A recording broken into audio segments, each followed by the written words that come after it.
All right. Well, hi, everyone. Thank you so much for joining us today. My name is Greg Green, and I am part of the Laird Barron subreddit. And we're in the process of doing a big read along of all of Laird's horror fiction. Well, most of it. We're reading his four collections and the Croning, leading up to the publication of his fifth collection, Not a Speck of Light, coming September 10. We're really, really excited about that. And very grateful to have folks joining us. I see we've got a good crowd already here. And we will, I've got some questions that have been submitted to the subreddit related to the stories in his first collection, Imago Sequence.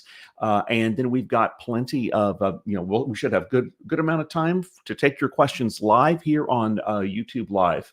So be sure to ask your questions. What I would ask, well, look, first, just some housekeeping things. I think we'll probably go for about an hour. We'll see how it's going at that point, and if we've gotten through most of the questions. You'll go ahead and put questions in the chat as you have them. Make sure to add the title of the story from Imago Sequence that you're referring to, just for clarity. We'll cover the questions we'll cover questions about the stories in Imago Sequence. If you have general questions, that's fine, certainly. But if you have questions related to stories in upcoming collections, Occultation, The Beautiful Thing That Awaits Us All, Swift to Chase, or The Croning, let's hold that for future webcasts.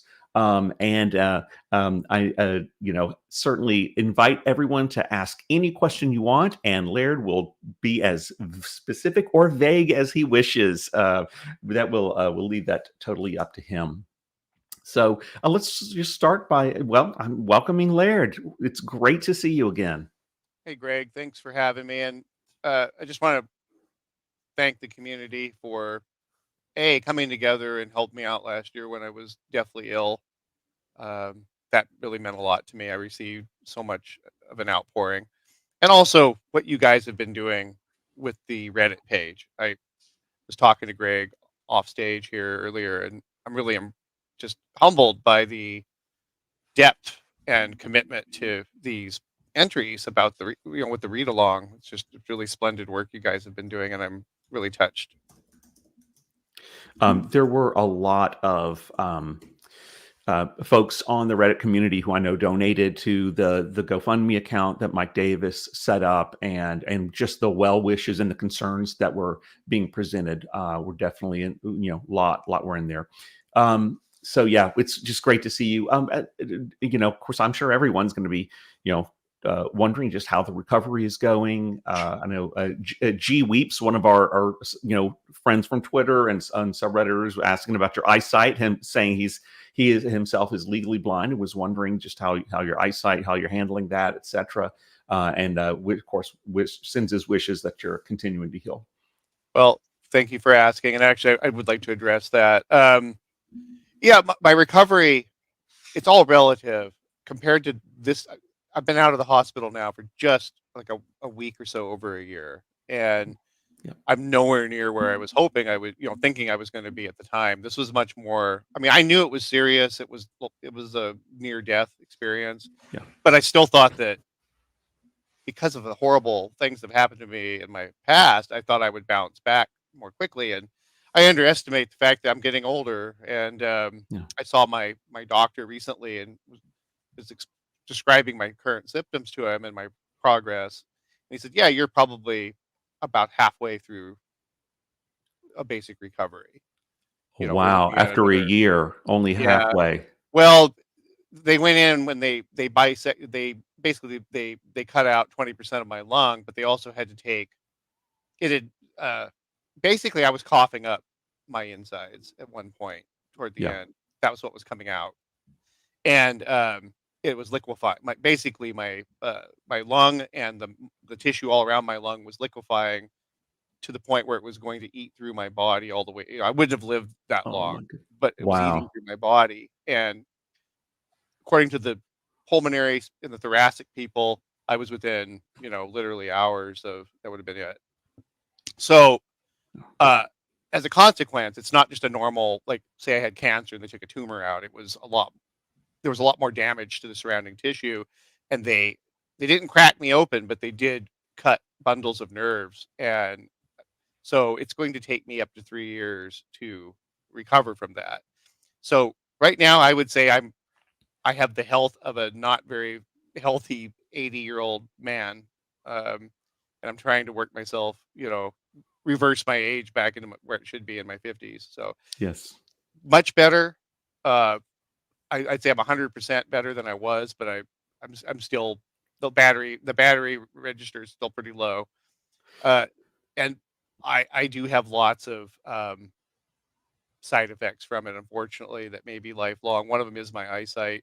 Mhm. I can see, like we're having this conversation, I can see you clearly and all that, but uh, because of my blood pressure fluctuations and because of my damage to my retina, I do have my eyesight's very much damaged, and so it's making it extremely difficult for me to focus. Like on, I have to blow everything up on Word, Yeah. uh, and light. Like I have to dim my screen's very dim right now. I get headaches staring at the screen for more than 10 minutes at a time when Wow. when I'm typing. So Yeah.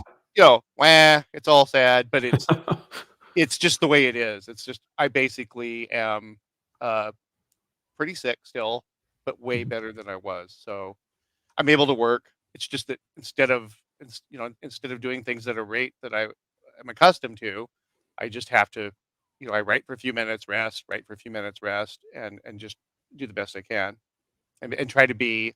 I try to make up for the physical deficit by just recommitting myself to just doing it, chipping away at it Yes. relentlessly, which is what I'm Yes. doing.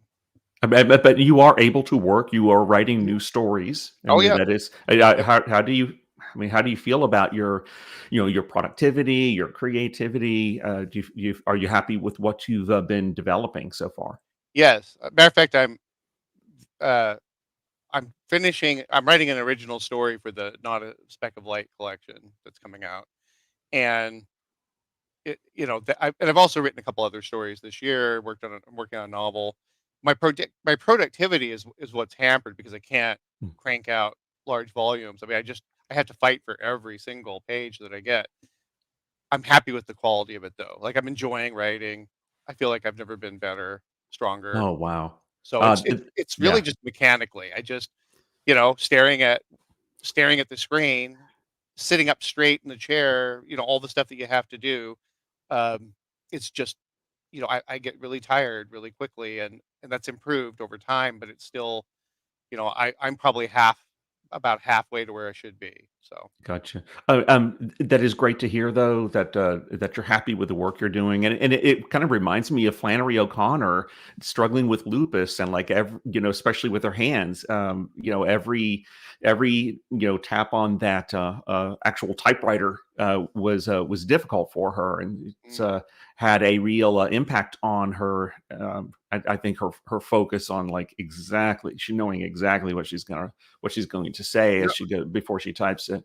yeah, because I have neuropathy, like severe, in my hands and my feet and my Yeah. eye. It Yes. was undiagnosed diabetes for several years, and Yeah. it really did a lot of damage to me. And I have it.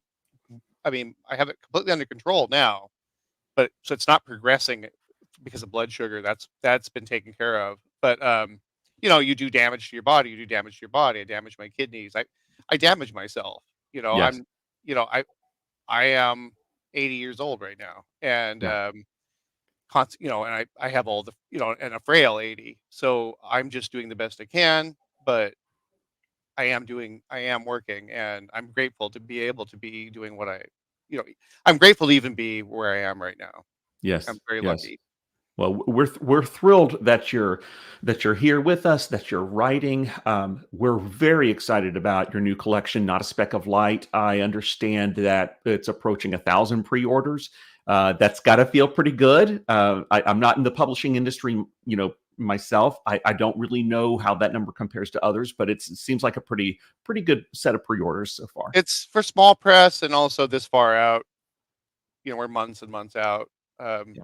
a lot of it doesn't happen, the rush of pre-orders usually picks up a couple months before you actually release it. So this has been a huge jump start. So that's been great. I'm really happy for Doug. I like working with Doug at Bad Hand.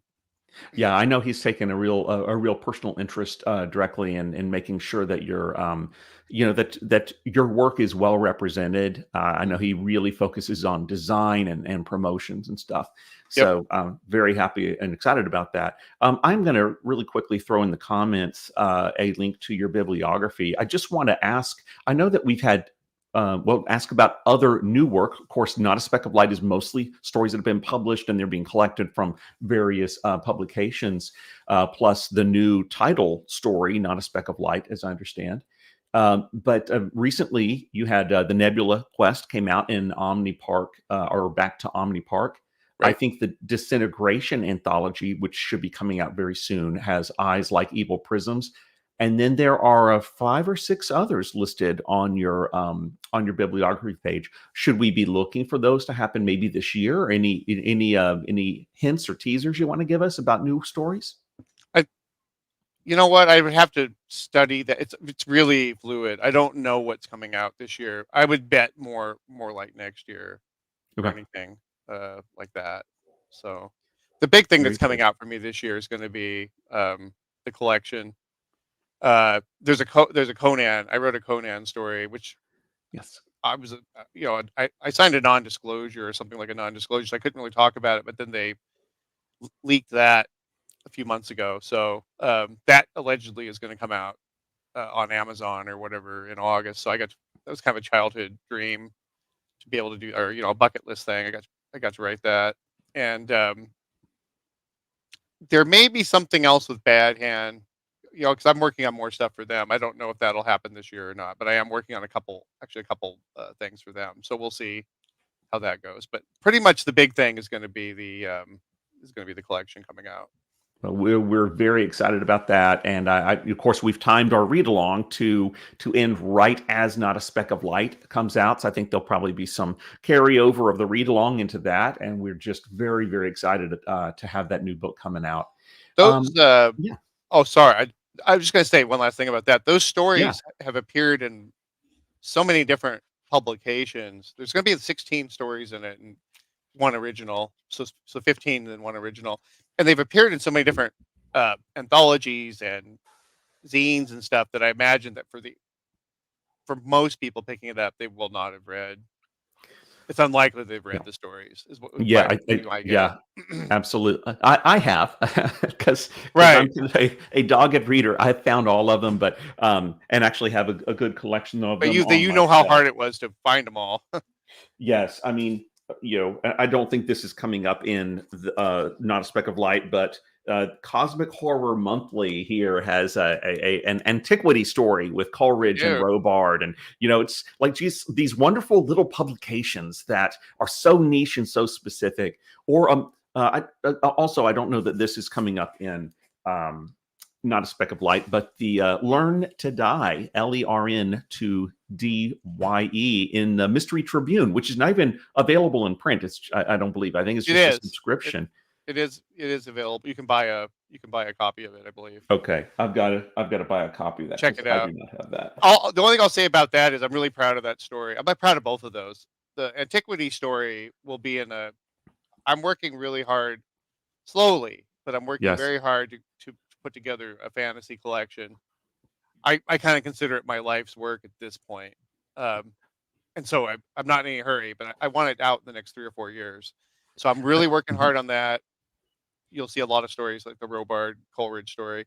The other thing, Yes. though, is a crime story, kind of a horrific crime story. I'm actually thinking about putting together a small collection, like a chapbook or something of crime stories here in 2 or 3 years. Oh, That would very good. that would probably be the lead story in it. So Are there any other stories you've published that would go into that no, crime? well, no, but I have some I'm working on the side. That I don't know how it.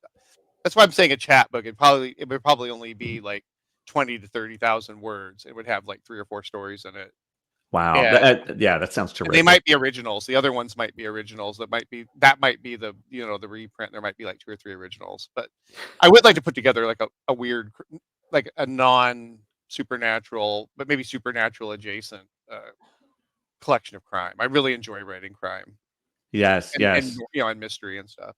Yes, yes. That sounds fantastic, and a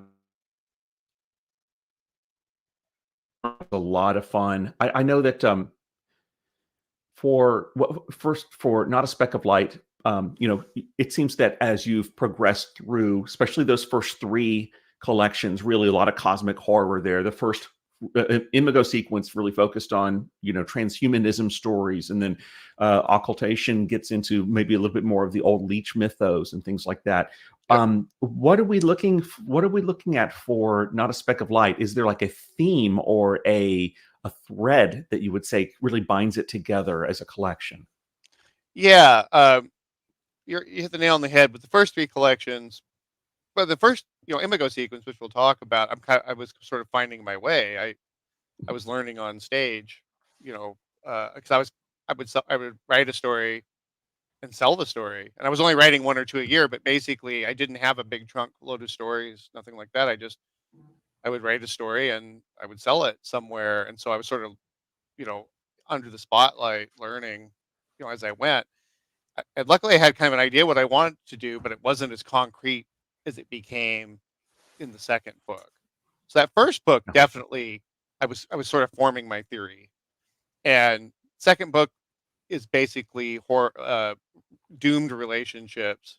It was basically my love album, my doomed love album, and the Yes.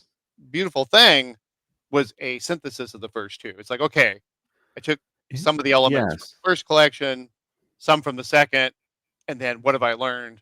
Uh, and I kind of did a closeout with the third, not to abandon the genre, but I knew that I was going to be evolving. I was going to that the next project would be different. And so Swift to Chase, if you'll notice, has a lot. It's a completely different style. There's a little cosmic horror mixed in there, but uh, there's more of slasher influence. There's more psychological horror. There's more metafiction going on, and it's a big mosaic. In other words, the old stories, yeah, sure, they all had tied into each other in some ways, but Swift to Chase was a mosaic, almost like a novel in pieces. Uh, this, and it's of course Alaska themed. Yeah. It's Not a Speck of Light is a little looser. Um, it, it's still though of a kind with Swift to Chase, and it's there's a lot of contemporary narratives. There's fewer stories that are explicitly about like noir badasses, hard bark kind of guys and gals. There's some of that in there, but there's just more into the weird and the psychological than there is necessarily about um, secret agents, dealing with the ineffable cosmic evil. There's a little bit of science fiction in it, and and it's broken up into four sections, and each section is it sort of individually themed. Like for example, there's a Jessica Mace. I was going to Jane, say, yeah, yes. So yeah, we'll have like I think Yoren Falls and American remake of a Japanese ghost story. yep, I think are both in there. Yeah. right. Yes. Uh, Yes. Yes. uh, Don't Make Me Assume My Ultimate Form, Yes. which isn't about her, but she's in it. So right. So each section has four stories in it, and they're all thematically linked. So the overall collection isn't necessarily a mosaic like Swift to Chase, although there are through lines. But each section, though, you kind of have a certain mood, a certain type of a story narrative all the way through. I'm so happy that it's also going to collect some all-time incredible stories from you. Tiptoe is in there, which is just one of the just continues to terrify people. Let me see. Also, in a cavern, in a canyon, in a cavern, Right. which was in the one of the best of the year horror books, I believe. And then also the story called Swift to Chase, I think is going in there as well. Is that Yep. right? That's right. Which is a Jessica May story. It's not in the collection Swift to Chase. That does confuse folks sometimes, but there's the collection, and then there's that. I was going to say short story, but it's actually fairly long. I'm not sure if it counts as a novella or long fiction or whatever. But But yeah. Swift to Chase, it's about 10,000 words, so it's a Okay. novelette. It's, you know, A it's fun. novelette. There you go. Yeah. Yes. So it'd be great to see Jessica Mace back as well. And I am really looking forward to the inevitable meeting, I think, of Isaiah Coleridge and Jessica Mace. So hopefully we'll see that at some point. I'm working toward that. Awesome, great. And you mentioned specifically, and I've heard you say this before about that collection of antiquity stories, the kind of the dark fantasy, Hmm. far flung future, kind of a second world set of stories. Right. You've mentioned how important that collection is to complete that, and I think that's probably tying in part maybe to the great influence of like the Zelazny's and the Vances and the maybe Robert Howard in there. So we've got a collection of antiquity stories that is, you're continuing to publish one of those every so often. Right. I think there was also an antiquity novel that was kind of focused mostly on the alter egos of Coleridge and Robard. Is that still like It's still yeah, happening? it's happening. It's just unfortunately because of my health, everything is taking forever. So I'm I'm way behind. Like I was hoping to be done with the novel by now, and I'm just still in the middle of working on the novel, so it's still quite a ways off. And the collection is just taking a long time because I'm not particularly prolific, and if I publish 3 or 4 stories in a year, that's a pretty good year for me. And with short fiction, and being a broke, you know, mid list to low list writer, I have to I basically short fiction has to pay for itself as much as possible. So Yes. Yes. stories, I can't afford to just write a bunch of stories and then try to sell a book. I have to send them out in the world, get paid for them. Yeah. Hopefully, maybe even my average story probably I get paid for it 2 or 3 times. Then I put it in a collection after a few years, and then it's really the only way that I could justify even writing short fiction as much as I do. Otherwise, I have to go be a plumber or do something else, back to fishing, up in Alaska or something. Um, so but also just because I'm really taking my time with this, it's so important to me.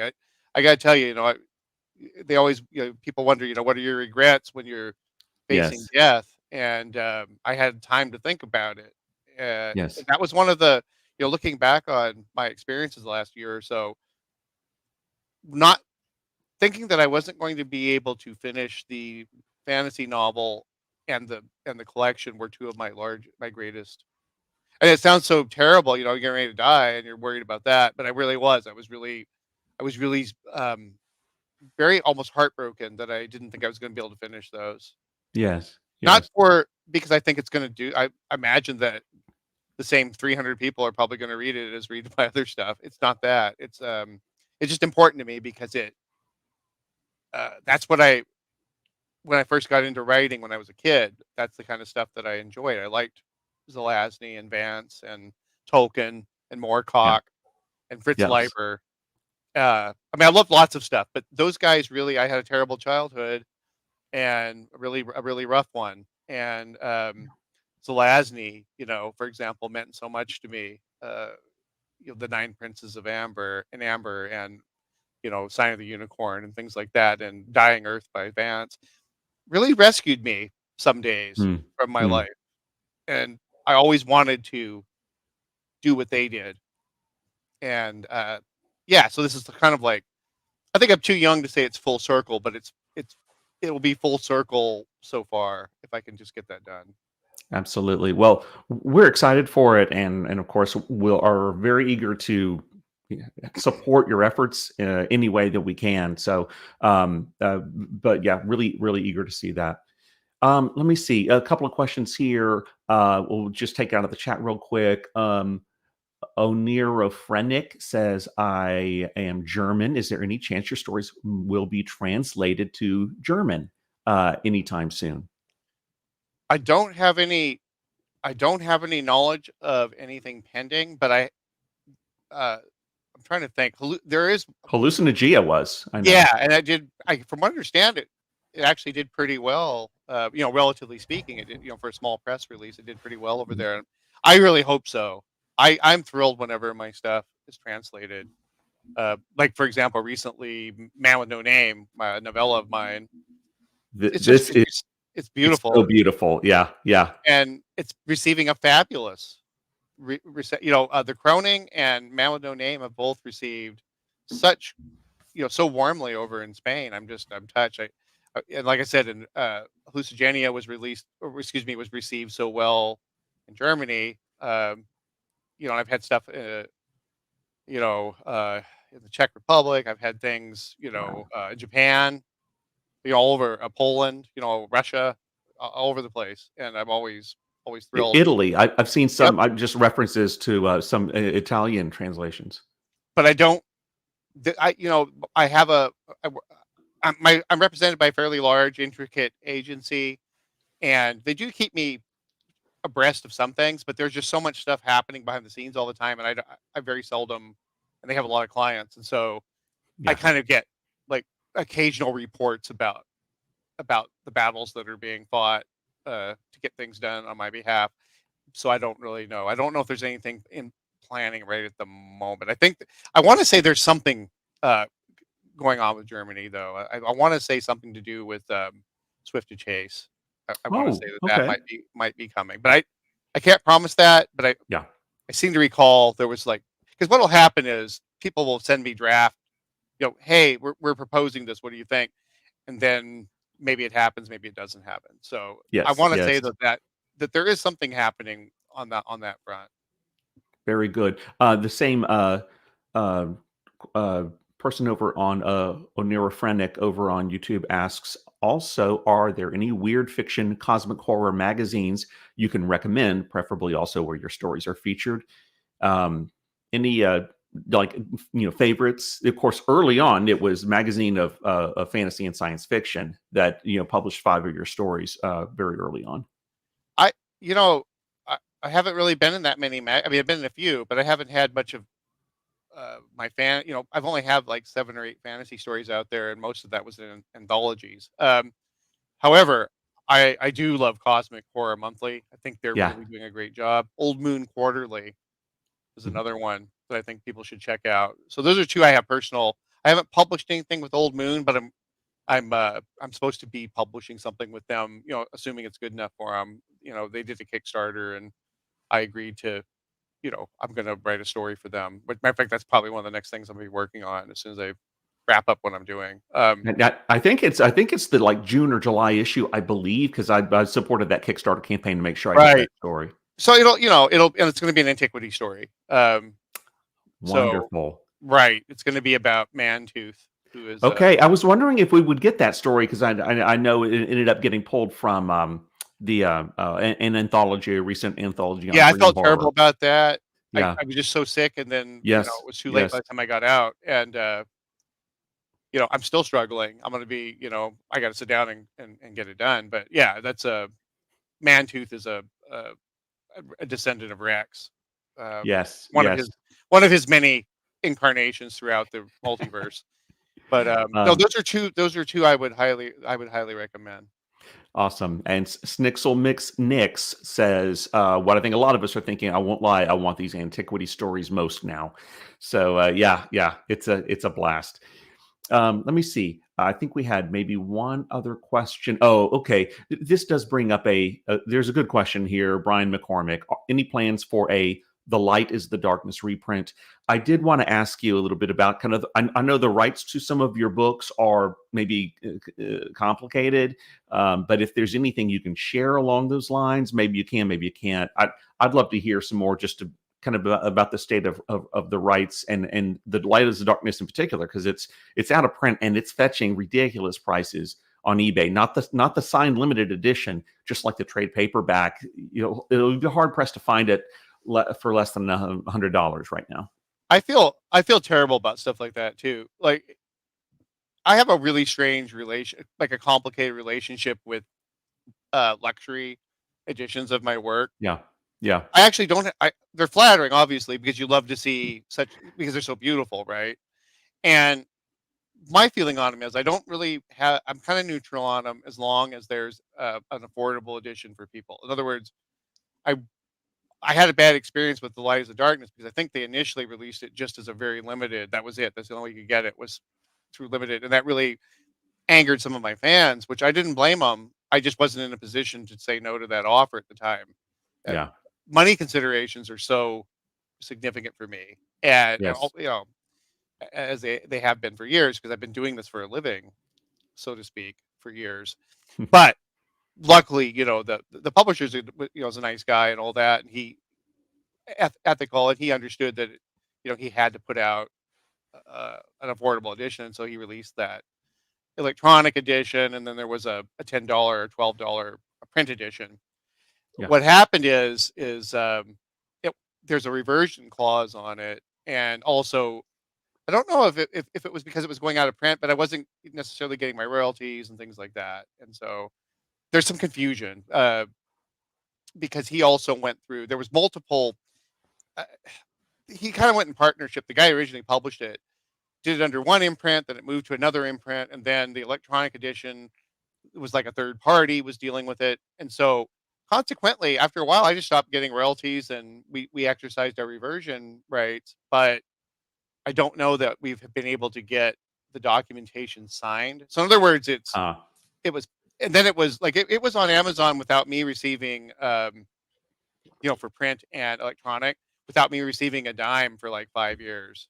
Oh, You know, wow. I didn't get any. I didn't get any quarterly, no reports, no royalties or anything. And then finally, one of my agents, I can't remember which agent it was, but they were able to, say, "Hey, you got to take this off Amazon. We're reverting the rights." But I just have not. It's exhausting. Not because of him. I don't want to. I'm not criticizing this guy. Things happen in this business. I don't think there was any, intention to just. And I doubt the royalties are all that much. But the fact of the matter is, it's not available, and I'm in that weird limbo of almost like a purgatory of not knowing whether I can safely transfer it to another publisher, which I'm sure I could. There are publishers that'd be happy to redo it. So Yeah. I'm hoping that's like one of the big. It's just that it's on a list of things that need to be taken care of, because I would love to get it either reprinted, reissued under a different publisher, or included in a Laird Barron's long fiction. Have 4 or 5 big novellas in a book or something like that. That would be phenomenal. And But and it's in limbo right now, okay. unfortunately. But and for the first, like the Nightshade uh books, that those first 3 books, what, like, I've been a little surprised that there hasn't been like a deluxe version of that come out, just like nice hardcover with illustrations or something like that. That may happen. Oh, there's been lots of interest in doing that, Yeah. but I don't really want to get into why it hasn't happened. There's a reason why it hasn't happened. I'll just leave it behind the scenes, Yeah. business reasons. But trust me, there's been interest. I'm interested in it, and there are publishers who are interested. And I think sooner or later there'll be something like that will happen. But there's just things going on. Like, it's the same thing with The Light is the Darkness. There are things going on behind the scenes that complicate it. Understood. Yep. Say no more. Say no more. Understood. Awesome. Thank you. Well, let's go ahead and jump into one more question. Talking about employment, with all your tough guy investigators, did you ever consider becoming a private investigator? Because you like really seem to understand what it is like to track information down, track people down, etc. Was that ever a consideration for you? When I was growing up, I considered all kinds of shady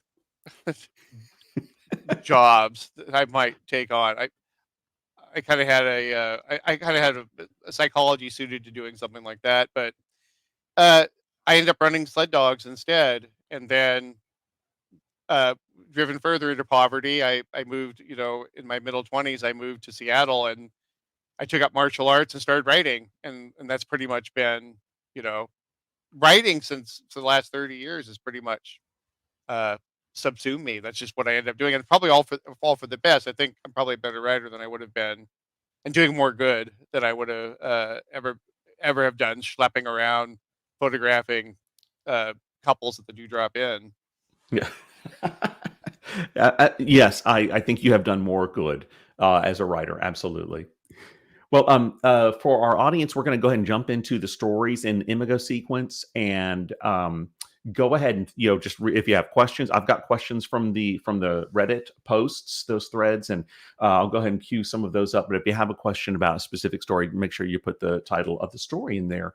Let me see, and well, I guess first question is, am I pronouncing the title correctly? The IMAGO sequence. Because I hear a lot of people say the IMAGO sequence, but I think I've heard you say the IMAGO sequence. You can say it you can pronounce it either way. It's correct. Cool.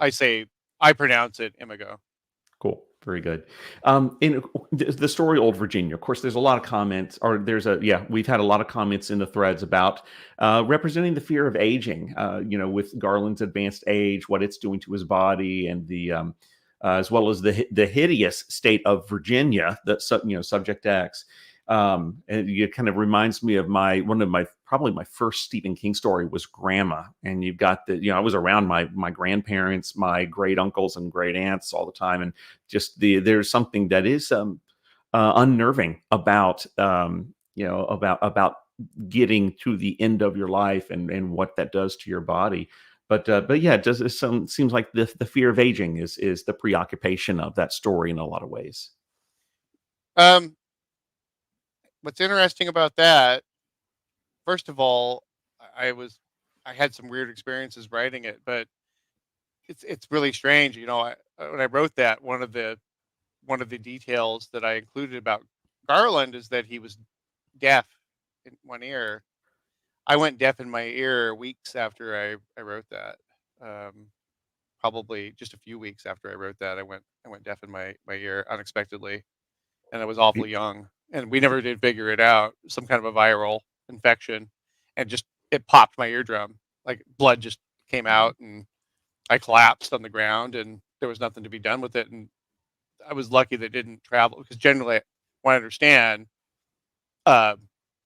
it usually hits both ears. So that was kind of an odd thing. But as far as the fear of aging, nope, I've never had a fear of aging, and I'm not afraid of insects. I mean, obviously, I don't want some creepy crawly climbing in my sleeping bag with me. I would jump like anybody else, but I don't have a antipathy toward the aging process, and I certainly don't have I actually admire insects, but I'm very ruthless when it comes to writing horror, and I take advantage of the fact that people are afraid of aging, and people are emotionally vulnerable to insects, and so those were, um, tactics or strategies that I used. Also, what people are afraid of with aging, there's an obvious element there, right? It's the fear of dissolution and then ultimately death. However, I thought, you'll see it in Shiva, you'll see it in Processions of Black Sloth. It's a recurring preoccupation. Is the idea that we also, on one hand, we're afraid of aging, but we also are very dismissive of the aged. And that guy could never be a threat. She could never be a threat. Well, in my world, they are. The threats are never coming from the direction that you would assume. And a frail senior citizen might be more dangerous than a young athlete. Well, Spencer Ruiz asks, when did the crone figure become or start to develop as an antagonistic force in your writing? How do you react to that? Probably because I don't like my mother, but which is true. But she's not, she's a crone now, but she wasn't. Last time I saw her, she wasn't. We haven't spoken in 20 something years. But it's funny. Nothing is ever simple. Nothing is ever black and white. And the bottom line is, so you have the elements of, okay, why use insects or old people as feature them as antagonists, because of the unexpected nature of it. And also, but also there's the paradox that we're afraid of the stuff, but not for the right reasons, or not for the reasons that I'm exploiting. Well, with the crone, it's also, there's this my motivation is why the hell shouldn't women, why shouldn't the feminine be afforded basic, I won't say superhero status, but like super villain status in the story. In other words, th- you know, every antagonist should be, or everyone should have an opportunity to be an antagonist. And I always thought that we're just so dismissive of, especially like say you take Hollywood, everybody's angry at True Detective. All these Pizzolatto bros are so angry at True Detective, and part of it is they're mad that Jodie Foster's having 60-year-old woman having sex on screen. How dare she? Yeah. Yeah. And so I write cruelly, but I try to afford respect. What, if you'll notice in the Croning, I mean, we don't want to get into all that, but I don't knock Michelle Mock for for for having sex with her, as an elderly woman with her husband. And it goes throughout my work. There's examples of that. They should basically have full lives as anybody else. So I think for me, a part of it's just fascination, and the villain shouldn't always be some big burly werewolf or Dracula or Jason, 7 feet tall with a machete. It could be a little old lady, and to me that I think maybe that could even go back to Roald Dahl, who is a huge influence from my childhood. The landlady, one of the most diabolical horror stories ever written, and who's the antagonist? This little sweet doll-like old lady who keeps giving you the tea that tastes kind of off. It's funny that you bring up Roald Dahl because we had one question about the title of "Not a Speck of Light." I'm trying to figure out who. Mm, Yeah, it was a Redditor Reasonable Value 926 said, "This is silly, but I really am curious. When you titled your new collection "Not a Speck of Light," was the Willy Wonka reference intentional?" yeah, that's And a that's hundred it. percent. Well, the Roald Dahl poem is intentional. Yeah, Yes, the rower song. Absolutely. I actually was considering going with Tiptoe, because I like Tiptoe as a title yes, because it's an odd title for a horror. But if you know me, well, that's pretty horrific. It's good if I name something and if I title something with an innocuous phrase, it's probably pretty bad. yeah. But I went with Not a Speck of Light. I just thought that was a more it summed up the collection more, and probably my state of mind more than say any other individual title in there. You would have watched Charlie and the Chocolate Factory as a kid, I Oh, imagine. people frequently will say, and I read it, and like I said, I read Doll growing up, but I was my first encounter with that was with the Wilder version of it, and people will constantly say, who did the best portrayal of Satan on television? And there's a lot of good ones. Vigo did a Yeah. great one in the Prophecy, like one of the best. Um, Roddy McDowall did a great one on Fantasy Island. I mean, we can go down the list. There's lots, but for my money, my favorite portrayal of Satan was Gene Wilder in the Willy Wonka as Willy That's Wonka. amazing. Yes, and so that "Not a Speck of Light" is a line out of that Rower song Yep. that's in that Not a, film that freaked everybody my age out. I mean, when they're down and doing the boat scene and they see, like, images of crabs or whatever is going on in that section. That is, Fires of Hell are glowing. yes, exactly, exactly. Yeah, Okay, thank you. Yes, thank you for clearing that up. I thought that might be the case. it is. They were right. Okay. You guys are right And about a lot of stuff. I'll just tell you that. we have some very smart people who are, and I want to, I guess, take a second to thank my read along editorial team who have put some great thought into these posts, and their own insights are great, but then we'll have other redditors join, and man, they bring out some really interesting insights. They have great questions. Going back to Old Virginia, one of the main questions is mother. So Old Virginia is serving mother. Is mother in some way related to Old Leech? Is Virginia a child of Old Leech? Does that play in here? Is just completely separate? I know this was an early story before we get much into like the children of Old Leech, but how should we think about that? Separate. Separate. Okay. Okay. It's all you know. My stuff kind of runs along a couple time or sort of parallel universes, but of course, not counting antiquity. Antiquity, we got another branch, but the problem is it gets really muddy. And I actually, at one point, about 6 years ago, I listed all my stories out and put which are the transhumanism stories and which are the old leech stories. And what I realized is that I didn't want to do that anymore.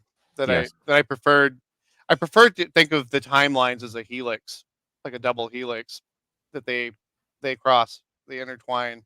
So there are areas where they're separate, but there are other areas where they may merge. Like as far as I'm concerned, old leech exists in every timeline where Interesting. somebody like Coleridge, for example, yeah, he may exist in multiple timelines, but he's not the same. It's an alter ego. It's a completely distinct personality. Think of it as a clone with the same Yeah. basic genetic DNA.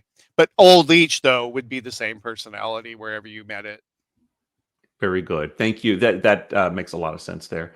But Mary, mhm. but father mother is not. Who knows? Like I said, I one time I did reveal that there are at least 3 different forces operating on Earth that are in opposition to one another, and um, and it gets and the thing is, I like to leave some developmental room for myself. I don't think it serves anybody's interest to be completely tied down. Um, closing off avenues of, oh, I could expand this or change that, but uh, it gets complicated with old leech because a lot of old leech's servitors are multi-formed. So it could very well be that the father mother is something related to old leech or old leech worship, but certainly not old leech. Very good. Thank you. Um, Dr. Wongberger, a frequent flyer on the Laird Barron subreddit, says about Old Virginia, the story reminds you early on that people often refer to the CIA as just Virginia, sometimes, like Virginia really runs the show, before introducing the crone as Virginia as well. So the CIA and all things America are New Virginia, and New Virginia likes to think it runs the show when really there's a much older Virginia that has always run things and always will, regardless of whether regardless of what we tell ourselves. Is that in there? It is, but only because there's a couple elements in that story that I give credit to Gordon Van Gelder. Mhm. And if I recall, he said something along those lines, like, "Oh, this is what what you could like when we were editing the story." I rewrote a little bit of it, not much, but I changed like a few things, added a few things after he did a first read through of it. And I seem to recall it was something about that, but that wasn't nascent to me, but it did end up sort of aligning. And then of course he knew some people that had been involved in, I can't remember if it was the NSA or the CIA, but Oh, wow. he knows lots of people. It was a writer, and I'm not sure I can divulge who it was, but he was basically telling me, relating stories they had about working with government figures back then, and so I was able to incorporate that just anecdotally in the story. Wow. Very cool. Thank you. I had not made that old Virginia, New Virginia connection. It was No, very that's a really interesting. good one, but that Yeah. wasn't initially when I wrote it. That was it. I did a lot of research for the story. The problem is that a lot of times I'll do it. It's kind of like I did when I did my True Detective essay recently. I watched all 6 episodes. I was given HBO sent me the episode, and so I was able just to go through them and watch them. And I watched them all in about 2.5 days. I just went 2 a day until I was done. But it took me like 2 to 3 hours to watch each episode because I wrote notes on each episode as I watched. I just freeze it and write down what was occurring to me. But I used almost none of it in the actual essay. The essay, I mean, it was just for me to think about. So that's what happens to me. Like when I wrote about Old Virginia, I did all kinds of note taking on the Roanoke colony and on the CIA, which that stuff came from Gordon Van Gelder stuff to look at. But I used almost none of it in the story. But I'm sure that some of it was embedded in my subconscious. So Absolutely. so Speaking of the True Detective article for Slate, was it HBO that reached out to you and asked you to write it? Was it Slate? Can you tell Slate us did. how that connection? Okay. Slate, yeah. Rebecca Onion from Slate just reached out. She's an editor there, and you know, she follows me. We follow each other on Twitter, and so she's aware of my background. She's, Okay. oh, horror, guy that writes the similar stuff from Alaska. You'd be a good. And I was, popping off about my predictions about how the season was going to go without having watched it. I was like, well, this is what I guess. Kind of cynical. And she goes, hey, would you like to just know for real? Here you go, and write a piece about it. That's awesome. And Issa Lopez, the showrunner, writer and director of director of all the episodes and writer or co-writer of all of them, seemed to be very pleased with the article. So yeah, it was really cool to see.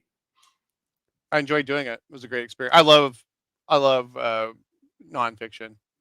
Yeah. Yes. Okay, let's move to Shiva. Open Your Eye. I think you'd mentioned in a previous conversation I had with you how influenced you are by Poe, and to me, this seems like your most Poe-esque story, just because of the narrator's voice. It is so. It just kind of reminds me of Telltale Heart, I suppose. But do you want to tell us maybe a little bit about why you wrote this story and maybe some of the influence on it? Because as the first story that you had published, I think Mm-hmm. in magazine of fantasy and science fiction, it's just so strikingly different from I imagine most anything else that they would normally publish. Yeah, it was. So what happened? I had written a novel, and it was it was almost 300,000 word monstrosity, and It was called Uncoiling, I believe, wasn't it it? was called The Stratagem of Coils. That's it. And less said about it, the better. But I, it's out there somewhere, it's, in a pile somewhere. But I spent basically it was my, my I guess my thesis or something at the time, my college project. It taught me a lot about writing and completing a project, which Mhm. that's the most important part when you're learning the fundamentals is to everybody gets good at starting. Completing a project though is where it really is at. So anyway, I was winding down, and then that was an epic fantasy, dark fantasy horror novel, and so I was winding down. So I did what John Langan he's always referring to as a five-finger exercise. It's just jazz, improvisation kind of a story, and it's overtly Lovecraftian. I I went crazy with language, and that was the thing. It was just to be this rambling, digressive sort of soliloquy from the point of view of something that's not human, but but has pretended to be human long enough that it can sort of masquerade, communicate on that level. And it was mostly just to vent steam, and I sent it to a few places. Um, it's not really a story. I mean, there is a story, but it's more of a mood piece. It's more of a if you were listening to an album, it's like a 3 minute solo, and or excuse me, a 3 minute instrumental, and I sent it to a few places. One place rejected it immediately, like backhanded it right back. Like, oh my God, what is this trash? A couple places lost it, and I was walking home one afternoon, and I looked down. I was in Seattle, and I looked down in the gutter, and there was a magazine of fantasy and science fiction that had fallen out of someone's pocket, and it was all stomped. It had muddy boot prints on it. It was gummed together, all swollen up. And I just picked it up and I just took it back to the apartment. And I'd been trying to place Shiva, so I wrote it, immediately sent it out. So I've been trying to find some place for it for like 3 or 4 months. And back then, it wasn't all. There was very little email. It was mostly you put your manuscript in an envelope and you send it off. So I hadn't really, in the scheme of things, gone through very many potential markets for it. But I looked at this and it said I could barely read that. Like the magazine was almost illegible because it was destroyed, but the submissions page in the back was clear as day. It just said, "Send that shit in." So I happened to have the copy. It had just come back, and it had coffee. It had the cliche, the coffee mug rings on it. And it was all beat to hell. And I had been sending it with a cover letter. I didn't even send it with a cover letter. I just stuffed it in. It was upside down, all beat up, and just sent it. Because at that point, I was just like, I have to write another story because I don't think this is really a story. And 2 weeks later, I got a message from Gordon Van Gelder saying, "Yeah, I'm sending you a check. I'll have edits for you next week." Blah blah blah. And when I Were talked to you him, just stunned by that? yeah, yeah, I actually I was. I actually don't think I've ever celebrated any more vocally than ever since. That was like the Wow. biggest. And I didn't. The thing was, in my innocence, I didn't realize just how important it was. At the time, magazine fantasy and science fiction was the for in our field, that was the place at the time. Yes. Um, Yes. Omni wasn't around. Omni might have been the place, but Stephen King had been in this, Roger Zelazny had been in this, Heinlein had been in this. I mean, you name it, right? Fritz Leiber, all these legends had published in. I think I want to say Joyce Carol Oates and um, Shirley Jackson. I'm positive they probably had stories in it. But the point is that it was a big deal, bigger than I knew. And a couple years later, when I finally met Gordon, we were sitting there, and he's, yeah, he goes, I didn't take it. He said something to the effect of, I didn't take it because it was necessarily the greatest story. I took it because I wanted to see what you would send me next. And I said, well, Wow. why didn't you just reject it and have, he goes, because sometimes when you reject stories, you never hear from people again. Because I don't know who you are. He goes, I've had that happen. I'll see something, I like it, but then I'll never hear from that author again.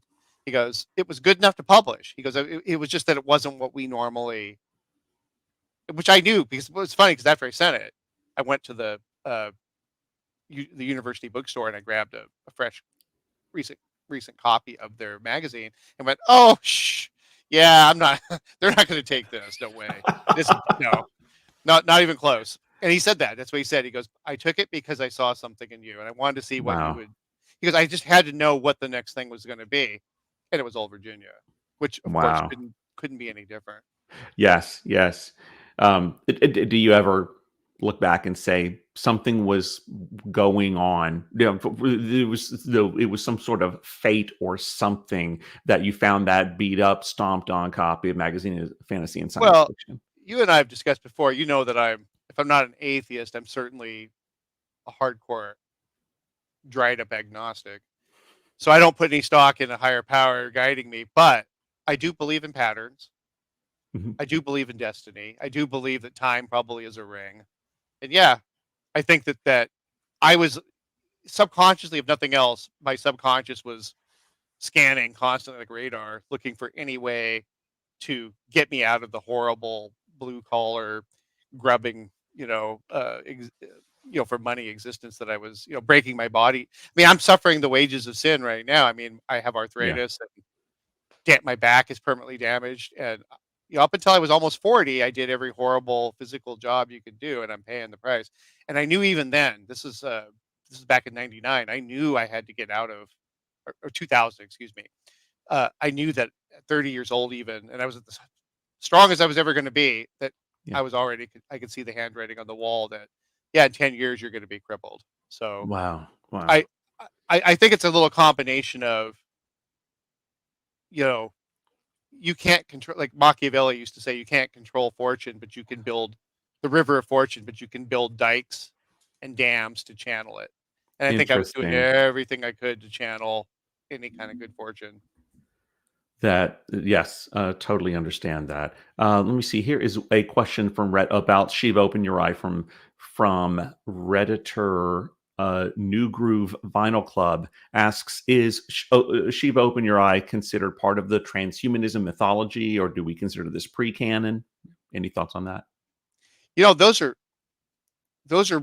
really tough question for me, because I have probably leaned toward pre-canon, only because I feel like I was learning. Like, I didn't know 100% what I was going to do with my career. I knew I was going to be a horror writer, but right after I wrote Shiva, I went back to writing science fiction, because that's primarily what I was writing in those days. It would be various types of science fiction. So I would say, to be most honest, it's probably pre-canon. Although as a writer, I get to retroactively, if I want to, I can make things fit now. But I think at the time, in that first collection, that some of the stories are canon. It's part of the transhumanism canon, and others aren't. Like Procession of the Black Sloth at the time was certainly not. that was something completely different, for example. But some of the stories were definitely I had in mind, like Bulldozer and Old Virginia and IMAGO sequence and Hallucigenia. They all are part of a interlocking puzzle for me. But then you have other Parallax even for Yeah. bosses to a lesser Yes. degree.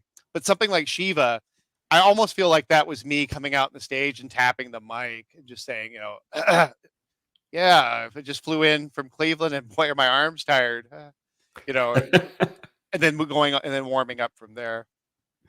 Very good, very good. Let's jump to Procession of the Black Sloth. Much of the discussion was something to the effect of, "What fresh hell is this?" Because it was not like the Judeo-Christian hell; it was like a Buddhism version of hell, the 18 hells. A lot of theories were going around about Royce's punishment. I know Edward is on the kind of backstage with us right now. Had a theory that Royce went to a hell specifically for voyeurs, stalkers, and spies, Yep. and that he is forced to watch at the end. Another Redditor, Infinite Jester, offered this. He says, I read up a little on the 18 hells and am convinced that he is in the hell of mirrors of retribution. And then found maybe something on Wikipedia. Hell of mirrors of retribution, where those who have managed to escape punishment for their crimes while alive will be repeatedly shown their true horrific selves. Do you want to provide any clarification or insight on Royce's ultimate fate?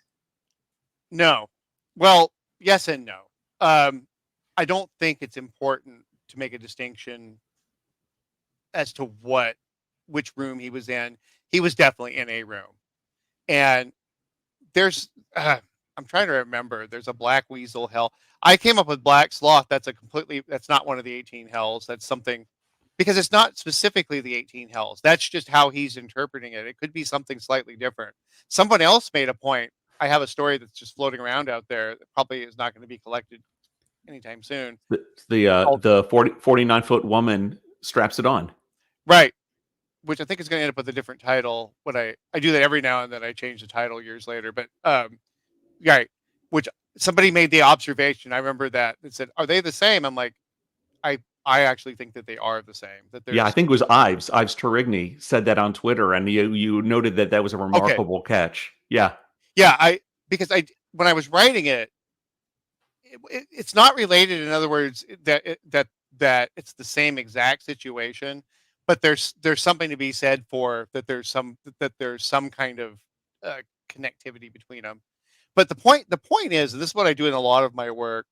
Um, I like puzzles that they'll line up and snap together in places, but in other places they don't, or that you put the puzzle together and it's like, but what are these three missing pieces? Where do these things go?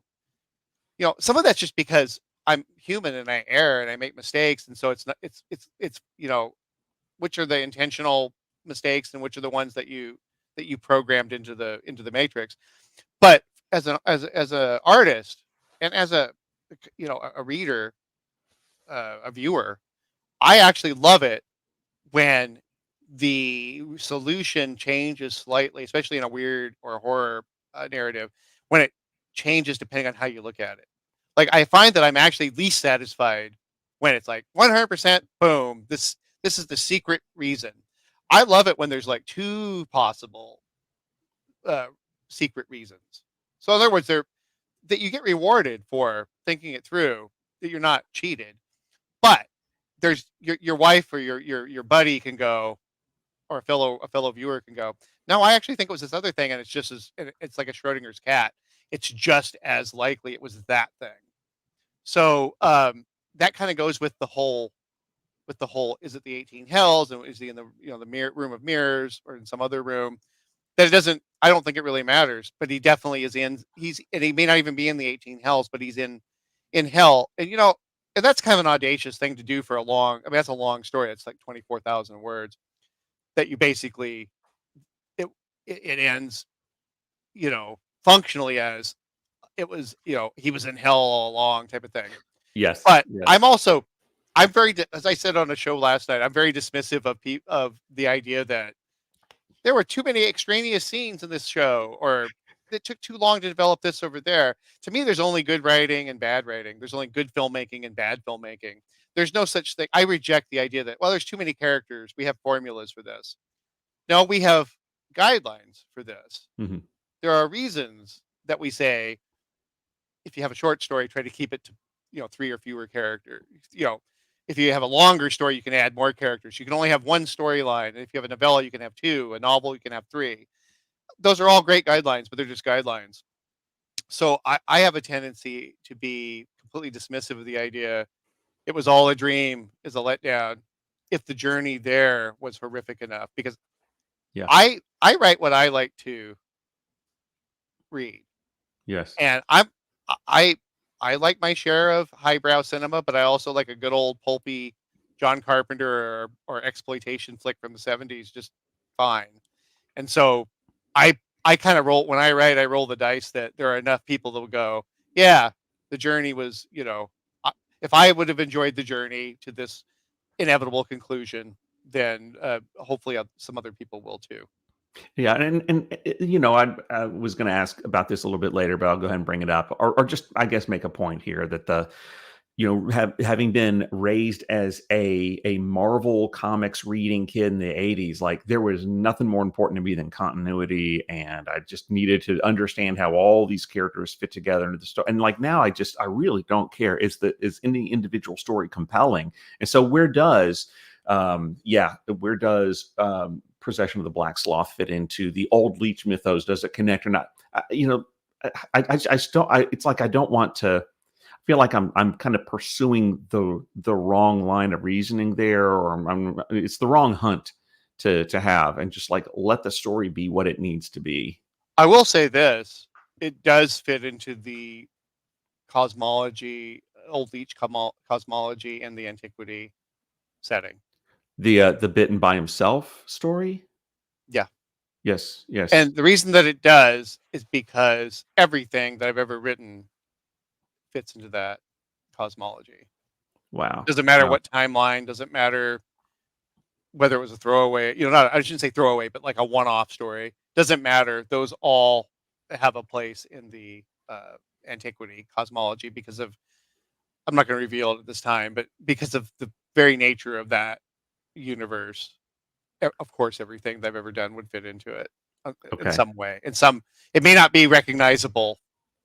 Some characters are not recognizable when they transfer over there. Matter of fact, I have characters that are objects in one universe, and are actual flesh and blood characters in another. So, like something Interesting. might be a person in the Coleridge Robard continuity might be a living blade in antiquity. Gotcha. Have we seen that already? Has something like that been published at this point? I don't think so. Okay, I was going to go back and look for look for No, something. no. Here's No, the I think you've already caught. I think my readers have already caught the most obvious stuff. But I still have many. I have a long way to go with this series, or with yes. that collection. Yes, very good. Let me see. Last thing, yeah, the question about the black sloth versus black weasel. Shelley Jackson tells Royce, "I don't think it's a black sloth. I don't think it's black sloth. I think it's black weasel hell, a Buddhist punishment." Is there any significance to the fact that it's weasel, not sloth? Does that really mean? No, only in the sense that I I enjoy having characters, and we'll talk more about this in occultation because it comes up more because that collection is about interpersonal relationships far more. Um, as a matter of fact, Procession of the Black Sloth, I think I said in an interview years ago, it's not really like the other stories. It's not the weirdest story in that collection, but the tone's different than any other story in that. Yeah. It's not Yes. surrealist. It's very, actually, in a lot of ways, it's more similar to occultation or even Swift to Chase. There's more of a gritty, grimy. It's not as adventure. It's not like Lovecraftian in any way. It was written partially the way that I wrote it the way that I did because it was signposting what I was going to do in the next collection. I felt like every collection needed to have at least one piece that was a bridge to the next collection that you could go, Interesting. this story is like what it could have been in the next collection type of thing. Interesting. Okay, very good. Are you thinking about that for Not a Speck of Light? Mhm. All right. Absolutely. Very good. Very And good. like I said, as to what the significance of Weasel versus, I like to have characters be contradictory to you and to each other in the story, because I think I don't want readers to ever. It's a double edged sword, right? It pisses off some people, and that's why I'm not a famous author. Um, why I have a much smaller dedicated fan base is because of things that people say, such as I had to read that twice before I got that sentence. Yes. I Yes. understand that totally. I Yeah. get it. It's part of it's just how I communicate, but some of it's intentional. Some of it is no. You're supposed to be slipping and sliding on this, and you get punished if you skip ahead. If you try to read it like you would, like say a commercial horror anthology, you'll get punished. You can't skip 4 pages and expect to understand what's going on. Absolutely. But the characters lie to each other, or Yeah. they contradict one another. Maybe would be more accurate. Very good. Jumping onto Bulldozer, the its unconventional narrative, the wraparound structure, like lost time, the staccato sequence of sections after Koenig enters the cave, to me is like the perfect expression of time is a ring. But did its unconventional nature make it a hard sell? No, And I believe this was a Ellen Datlow, I think, published this in sci fiction. Is that right? I think that's it. right. I I'm unlike any other writer. If I were to uh, start trying to sell, like if I said tomorrow, okay, I'm going to start trying to sell to Ellery Queen and Alfred Hitchcock or the New Yorker or whatever, I would get my nose bloodied because it's hard to break in places. Um, it just so happens that I broke into the toughest. There was nothing tougher to break into than FNSF. Nothing. Yes. Yes. Uh, Best-selling authors literally rend their garments to this day. They're making millions on their best-selling movie adaptations of their novels, and they're still crying because Gordon said, "Alas, no." It was really Stephen King. He's turned, from what I understand, he's said, "Oh, yeah, I can't take this." Wow. I'm not sure if that's true. I may be speaking Yeah. out, but I know that that's very likely.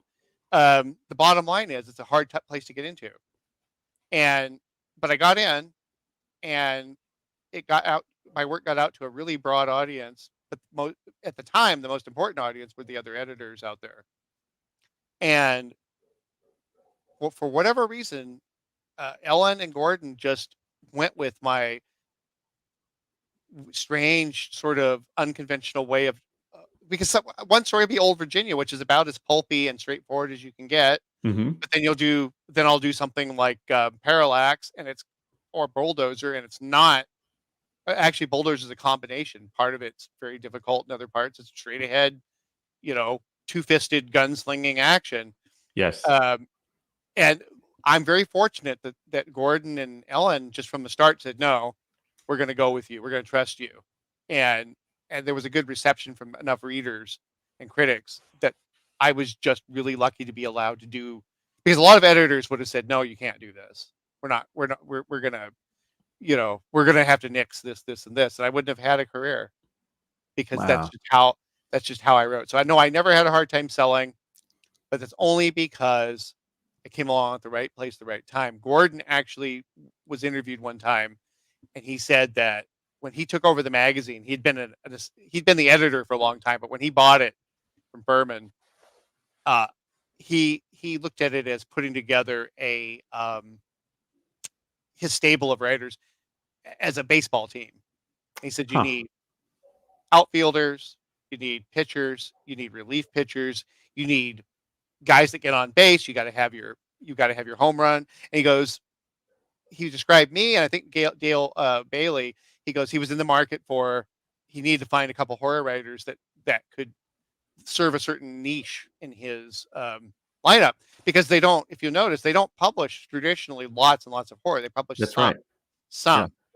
I was the sum, Wow. and if I hadn't gotten in at that time, I, who knows? I'm sure I would have eventually, you know, uh, been published and all that, but it sped up the process. and gave me a lot more visibility than I ever, otherwise would have gotten. Amazing. Hey, just related to Bulldozer, Toby K is asking here. I've always been struck by your use of numbered mini chapters in short stories and novellas, and even within the chapters of the Croning, they're used to great effect in Bulldozer. This technique is unusual. Is it inspired by a particular writer or book, or something that you came to organically? I think organically, but only organically in the sense that we're never free of our inspiration. Yes. I as I get older and more crotchety, I'm becoming more and more dismissive of the idea of ecstasy of influence or the anxiety of influence. I've always been erred on the side of ecstasy, but never more so. I don't think there's even a choice. When people say I don't like to read horror or read in my field, whatever it is, because I'll be influenced. I'm like, you're influenced by everything you've ever done. You might as well be. You're not, you know, I'm not trying to be uh reinvent the wheel. I'm trying to basically contribute to what has come before. I'm trying to say, oh well, Poe did this and Lovecraft did that, and Roger Zelazny did something else, and Shirley Jackson was way over here. Here's me doing my thing, but I've read all of these guys, and this is, of course, my style and my thinking is inflected by everything I've ever encountered. I choose just to wrap my arms around it, and trust that my unique experience, that the fact that I'm a unique being, as a human being, the filter will be sufficient that I couldn't sound like them really if I tried, that you'll just hear echoes of them. But it won't be, I've always said we don't need Poe 2.0. We need you, whoever you are. Yes, that's right. But That's it's right. fine though that if when we're tearing apart, you're dissecting your work, that we say, oh, I can see where Poe influenced you. I think that's unavoidable. I think it's just like saying when you take off your clothes, you're naked. Oh no, yeah, that's how it is. Yes. I don't think you need to feel any way about it whatsoever. It just simply is. Yes, yes. Jumping back to Bulldozer for one more question. How did you land on Belphegor as the identity of the deity in the story? And in fact, there's a statement in there that, well, he goes by many names in many civilizations. But what was it about this Belphegor character that kind of stuck with you? Uh, I had started working on the idea of a god of the cracks, and I'll just say this. This will be a tidbit. I don't think Belphegor is Belphegor, or Chemosh, as they also called him, or Balpior. I don't think necessarily that, whatever's written about that deity isn't necessarily congruent with what I was describing. It's simply people give names to things. And in my cosmology, things like to take on the name of things that have been given. In X's for Eyes, for example, it was supposed to be about Azathoth. That was the prompt for that anthology, and so I wrote, uh, you know, a complicated story, but basically I was supposed to write about Azathoth. I didn't want to write about Azathoth. I don't want to write about Azathoth. So I wrote about an entity that says, "Sure, call me Azathoth." I've read Lovecraft. But Nice. see, that's the thing, is that my entities, the ones who can read, Old Leech is not reading funnies or anything, but Yeah. some of these creatures are in tune with what's going on around them, and some of them are well aware of our pop culture. That's why I have some of my stories where people there's possibly the children of Old Leech masquerading as dead celebrities. Monsters go to the movies too, type of thing. Nice. Nice. Love it. Talking about proboscis. The Mima mounds show up in at least two stories. Proboscis and Hallucigenia are they're referenced at least. What do we need to know about the Mima mounds, and what drew you to them as a setting or a feature of your stories? Uh, they're just I live near them. First of all, there's Mima mounds. I want to say at least 5 or 6 documented places on the planet. Um, and I think they're called something different everywhere, but they're the same general geological configuration. No, I was living in Olympia, and I wrote Bulldozer and Proboscis And there's another example of just how I was pinging back and forth, completely different types, styles of narrative. But I wrote them about the same time. I wrote one month, and I wrote one the next, and I sold them. I tried to decide who I was going to send Proboscis to, and who I was going to send Bulldozer to, and it just worked out that Bulldozer went to Ellen and Proboscis went to Gordon. It could have easily gone the other direction, but we had a house about 7 or 8 miles, well, 10 miles from the Mima Mounds. And so I said, I want to go check them out. Because I'd looked them up online. Somebody had mentioned them. One of our neighbors had talked about them. And there are all these aerial photographs from like the 50s and 60s. And they just go for miles. They've built Wow. houses. They've built houses amongst them and things like that. They're in the trees. They're not just fields of open fields of these mounds. They go like in the woods and stuff. So yeah, just one day, my wife and I just drove over there, and we spent a couple hours. And there was a gun. Everything in the story was pretty much there. I took a few liberties. I made it slightly more expansive, but Mhm. essentially everything that occurred in that story or was depicted was fairly close to accurate. Uh, but I went there. I didn't have an idea about the story, but I just looked at this and just went. I saw people walking around. I just got this, and then I heard gunfire, and I Huh. realized when we drove out, we found the signs and across. So where we were was kind of out in the woods, not remote, but it's like a park. And then you go out to the main road. It's an old country road, and then across it was like the Olympia. I can't remember if it was the Olympia Gun Club or it was what the exact name was, but it was a gun club, and so they were firing off their guns over there. Went home and I just started rating it, and pertinent to a question somebody had about it. It was the characters were inspired by Dog the Bounty Hunter and crew. Yes. I knew nothing about them. They hadn't had a reality show, so I didn't know anything about those guys. What I knew is that the Max Factor heir, I think it was him. It was basically an heir to some huge fortune. Had done some terrible deeds, a date rape, drug kind of thing, um, and fled to Mexico and was hiding out. And when he went out to get a burrito one day out of his flop house, and they tasered him, beat the shit out of him, trussed him up, and hauled him home.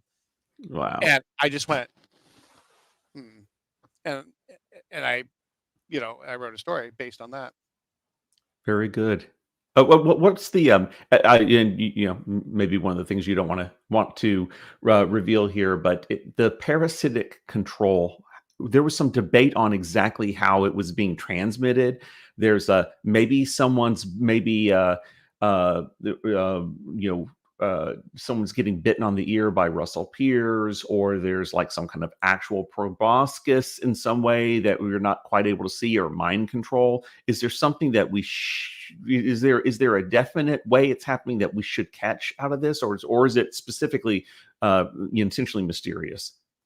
It's intentionally mysterious, but I will, and I don't want to go into it, but I will say that there's a reason why when when Ray is reviewing the footage, there's in the photographs, and he freezes. I think there's a freeze frame where the guy's mouth is really close to the guy's like neck or his ear or whatever. That is supposed to intimate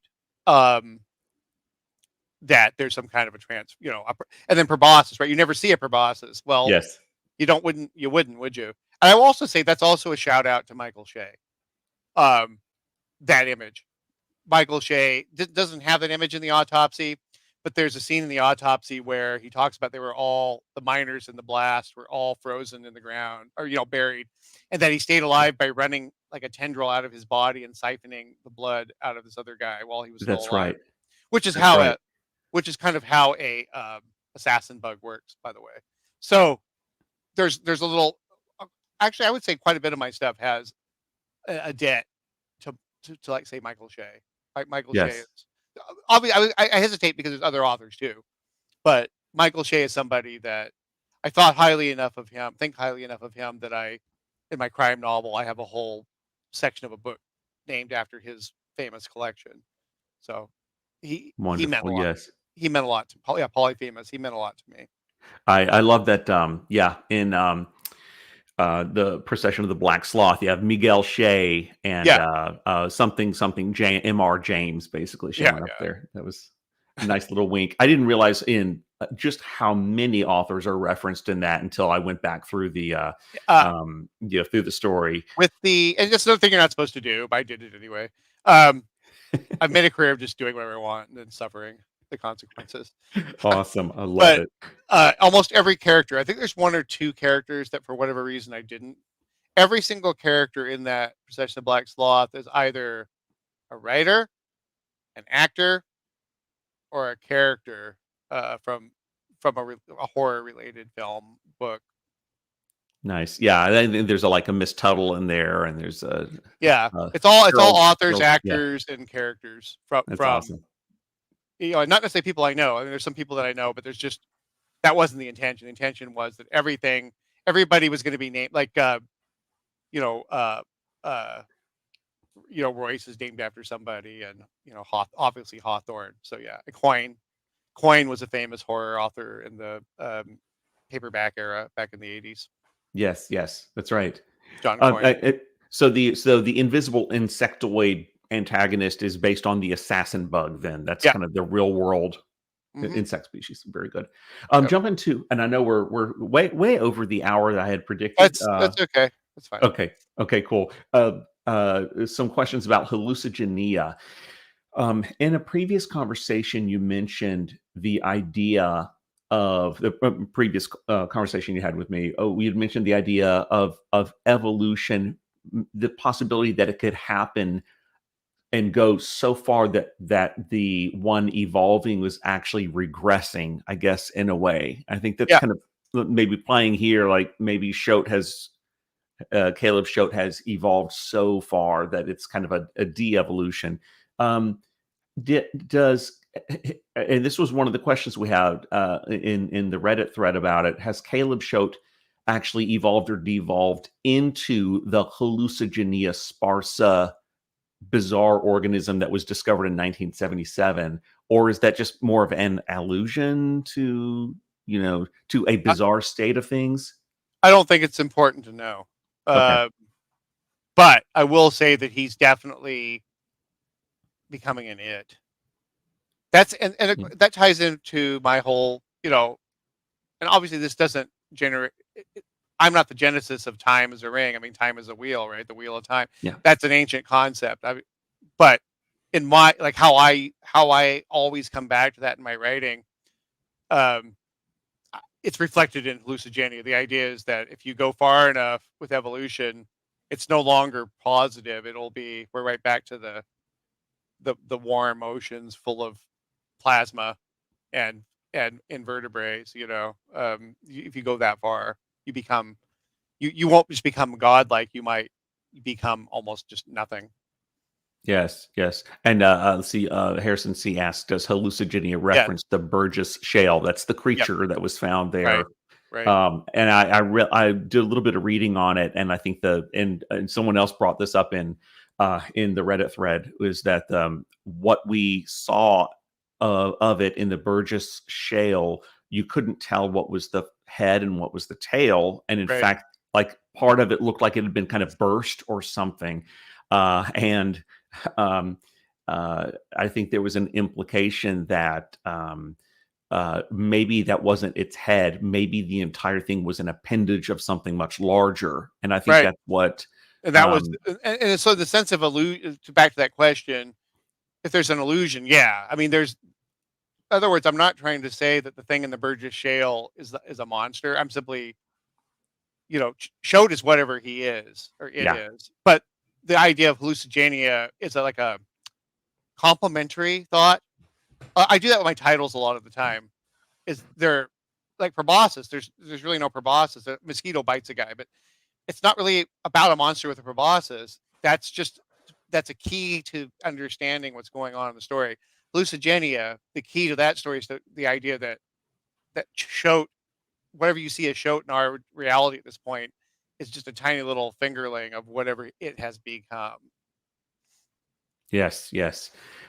There's a point where toward the end of Hallucigenia, Wallace is he's like opened the door. He's seen what has happened to Shote is now coming through the crack in the ceiling in his house, and Helen has been incorporated into him. He's obviously completely terrified. He tries to get out of the door, and he wants to get out, but his body's been he's been subdued. And Josh opens the door into kind of the center of the ring that the Shotes have cracked open. Quoting here, "Are you sleeping, Brother Wallace?" Josh said. "I want to show you something beautiful." He opened the door. Wallace's eyes rolled up as he was steadily drawn across the threshold and into darkness. "Oh, sweetheart," Helen said eagerly.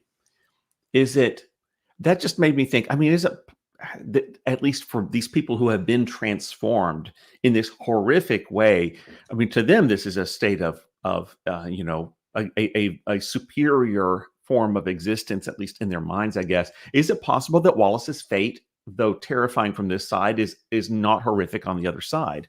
Because Sure, Helen's eager to see him. She's changed in some way. What sure, is it possible that experience is a net positive for them? sure. But would you still, knowing that, would I volunteer for that? And the answer is no. No, absolutely. Okay. Um, there are, of course, in the story, the cracks in surfaces, cracks in space time, cracks in the flesh. I think the fissure widening through Helen's brow is just completely sickening. It does reminds me a little bit of the mark running down Michelle Mock's face in The Yep. Croning. Yep. Is this kind of crack in the face? Was that inspired by something you saw or something you experienced? It was, but I'm not at liberty to talk about it. Gotcha. But Understood. yes, some of that story, I'll give you guys this much. Just some of that story was inspired by seeing people who were completely vulnerable and were going to be in a vulnerable, like her state. And I didn't want to write a story about anybody. I didn't want to write a one-to-one story about somebody I'd seen like that. I didn't think that was right. Terry Schiavo was in the news at the time. That's right. I didn't want it to be about. I felt uncomfortable, like exploiting that, even though it really wouldn't have been exploitation, but I just felt like it might have been too close. So I changed enough of it. But yeah, that's about all I can say about that. Gotcha. Understood. It comes Kind from of a very raw. It does come from a very non supernatural, but a very raw, real place. gotcha. Spencer Ruiz asks, is there any reference or influence for the scary wizard pointed hat figure? We see Shote, Mandibole, the headpiece in Imago.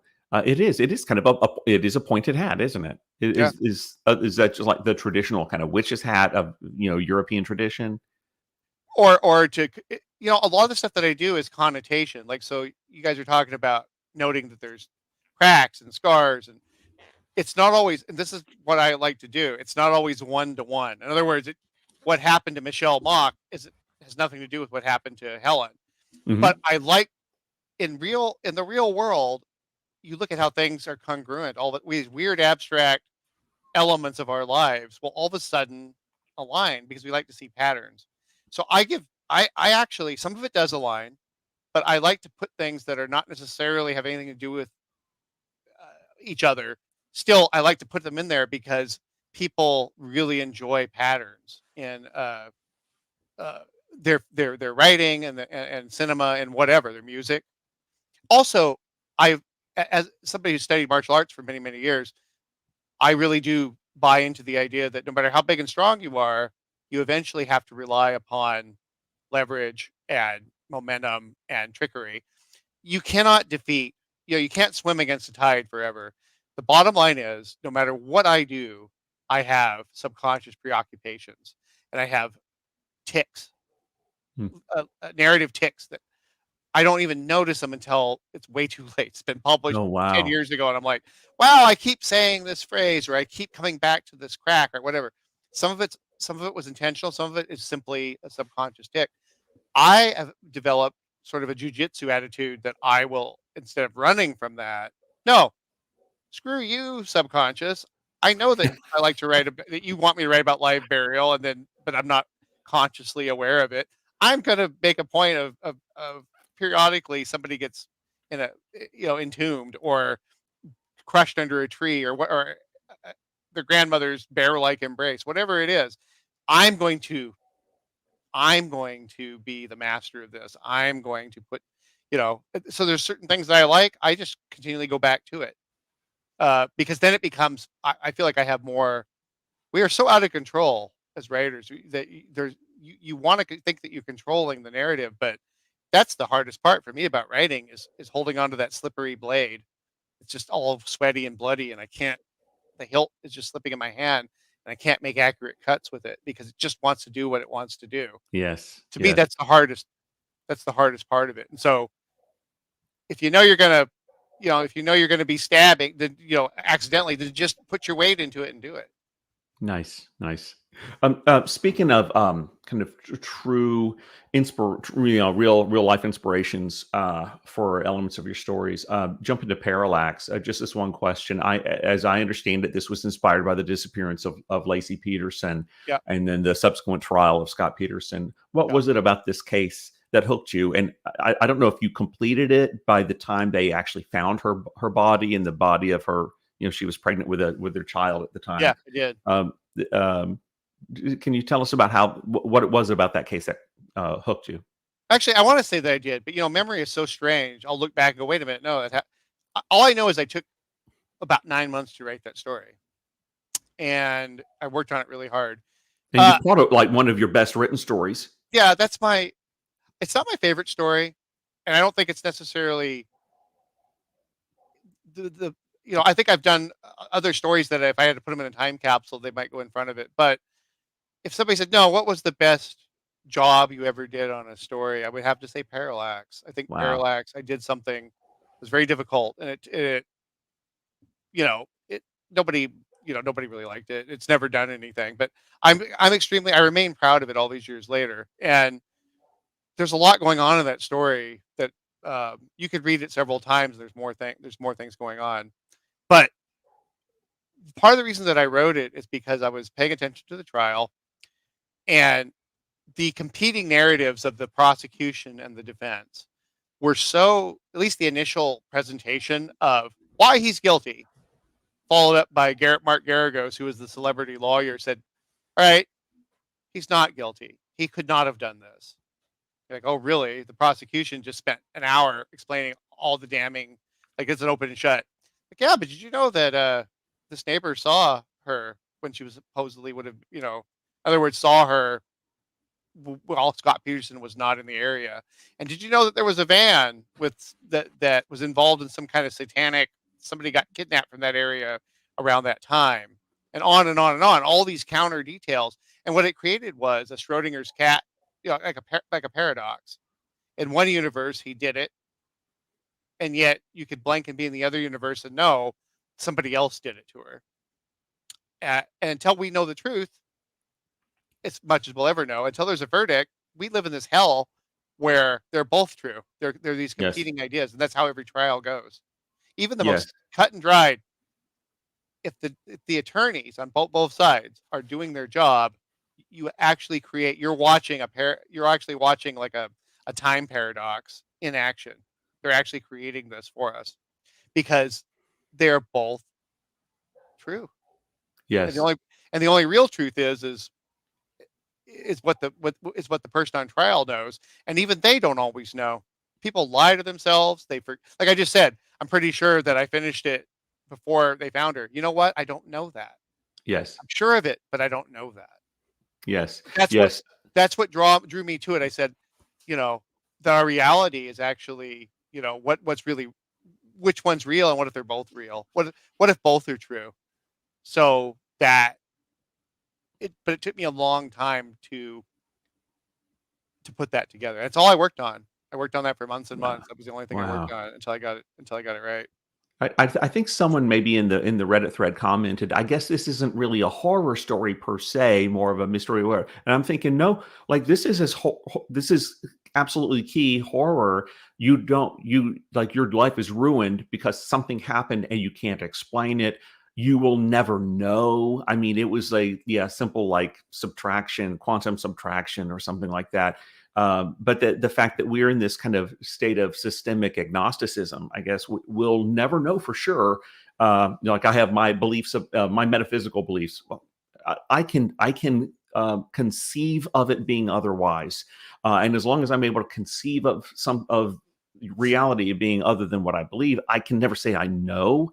Right. And here, when you're talking about something like, yeah, how are we supposed to look at the Scott Peterson person, and do we judge him as innocent or guilty? Well, we you're going to come down on the court's going to come down, the jury's going to come down one side or the other, and they and the rest of everyone else observing it is never going to know if they were right or not, and That's we're right. just stuck in that's just kind of part of the existential horror of being alive and conscious.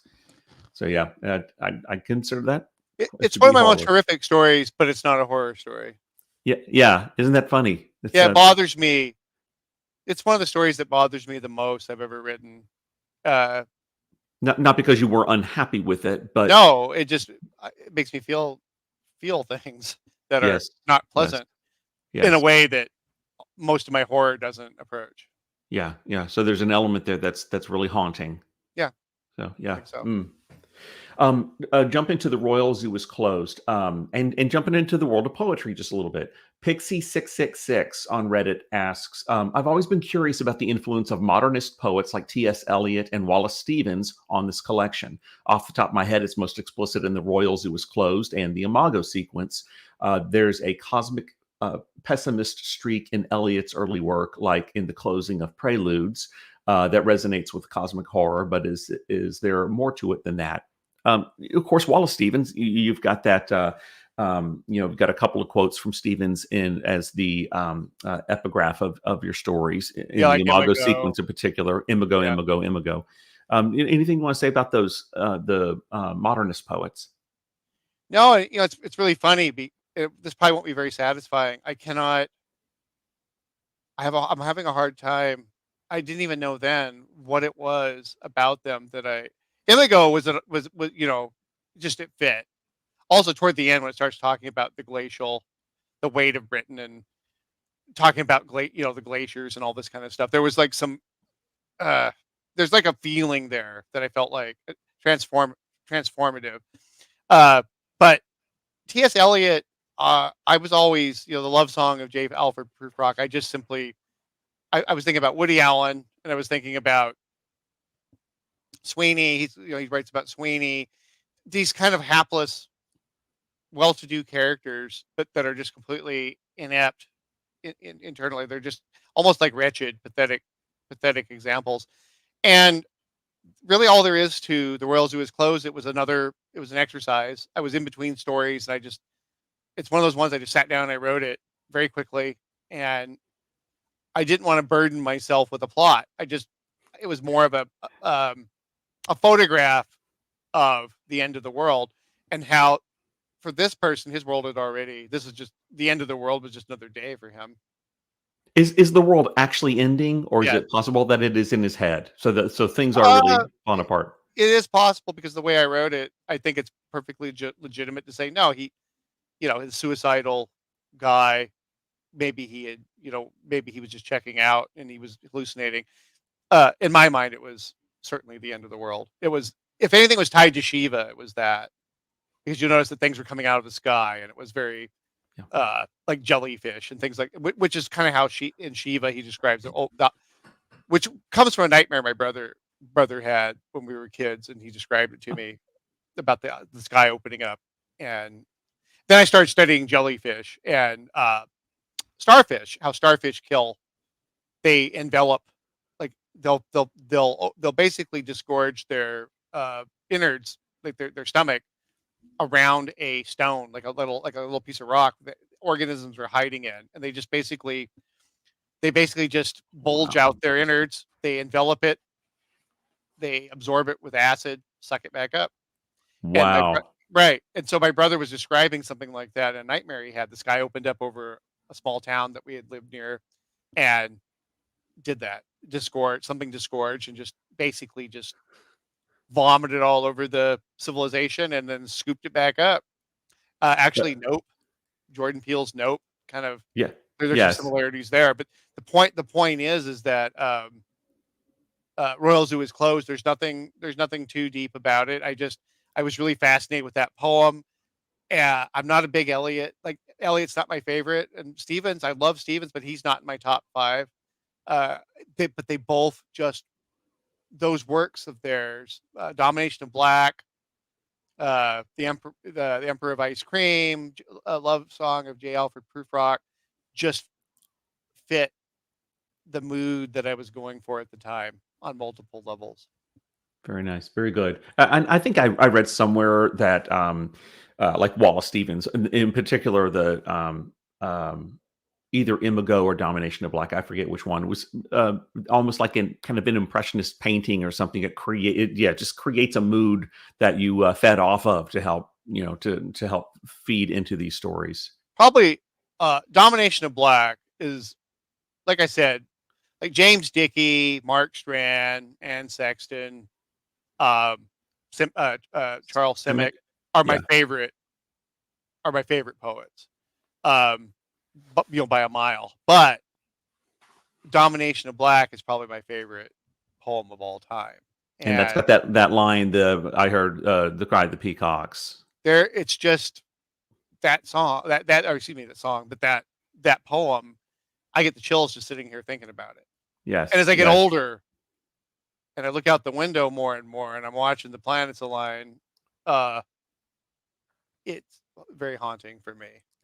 Have you actually heard the cry of a peacock? I have. I've seen them running terrifying. around. They're frightening. I was driving down my hometown, St. Augustine, Florida, driving down Magnolia Boulevard late at night. It was dark, windows were down, and the Fountain of Youth is on Magnolia Boulevard. It's a big tourist place, but they have peacocks there, and I heard something scream out loud, and I was just completely startled, and then I realized, oh, that was a peacock.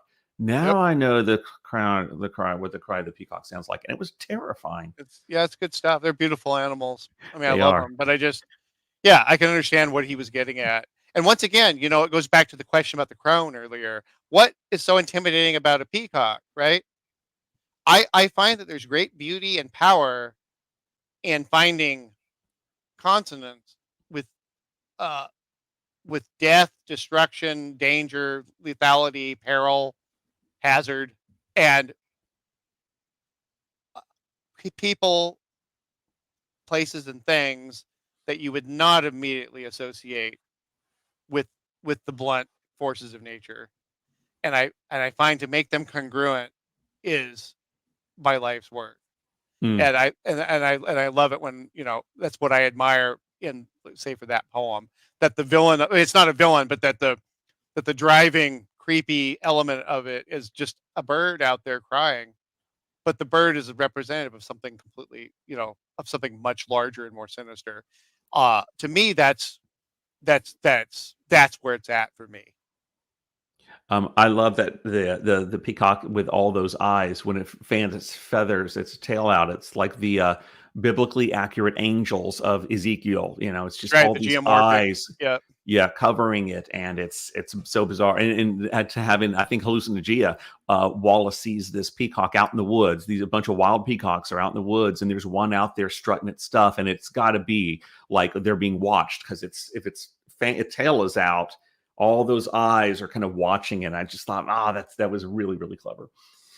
Okay, so we're going to go to the title story now as we head toward the end. There's still some just general questions that have been asked as well. But jumping into the IMAGO sequence, from the book's product description, like if you go and buy the book on Amazon, you'll see in the product description, the title story of this collection, a devilishly ironic riff on H.P. Lovecraft's Pickman's Model, was nominated for a World Fantasy Award. Did you set up to do an update of Pickman's Model? I mean, no. to me, it would certainly sell the story short if that's all someone had to say about it. But what were you thinking, Pickman's Model at all?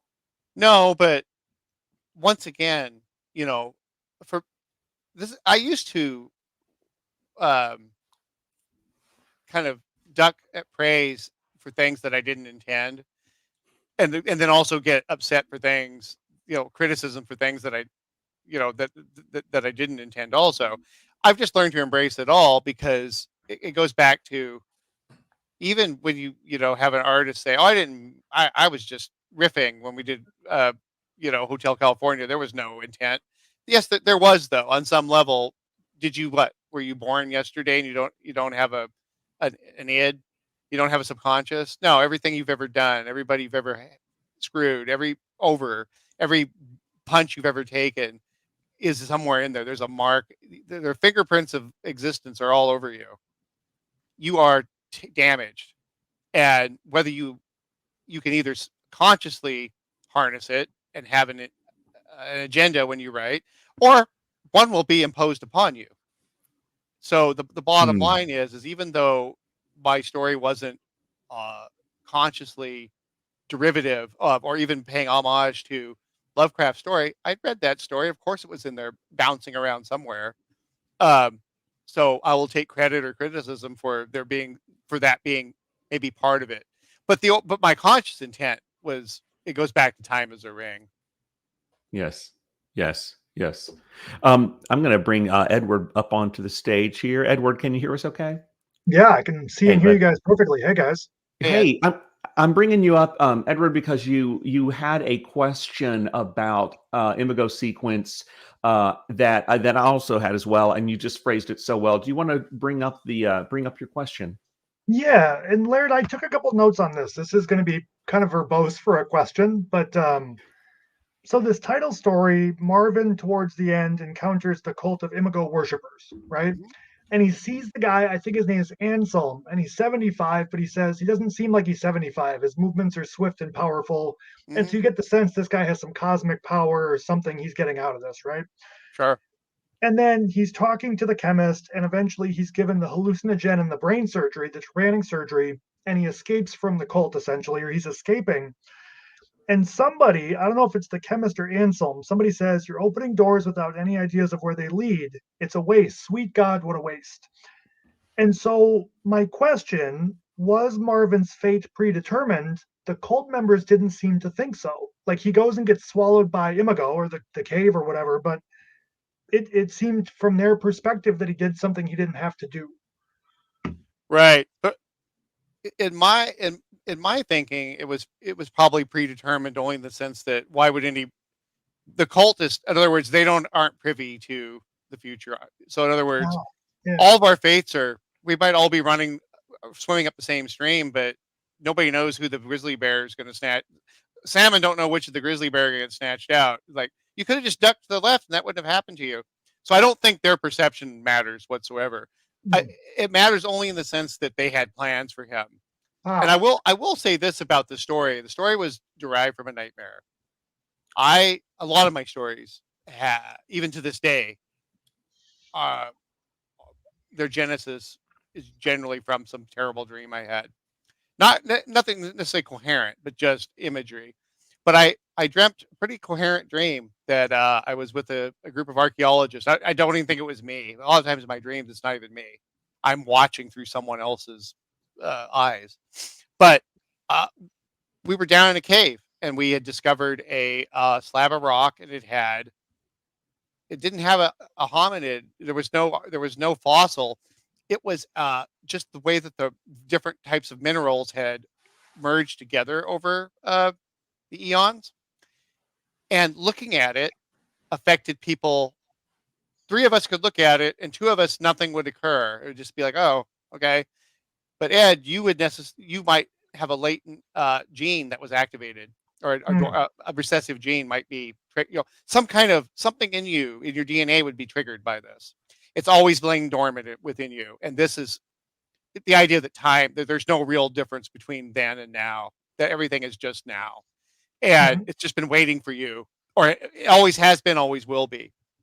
And so the idea is that certain people that look at this photograph, uh, it triggers something in them.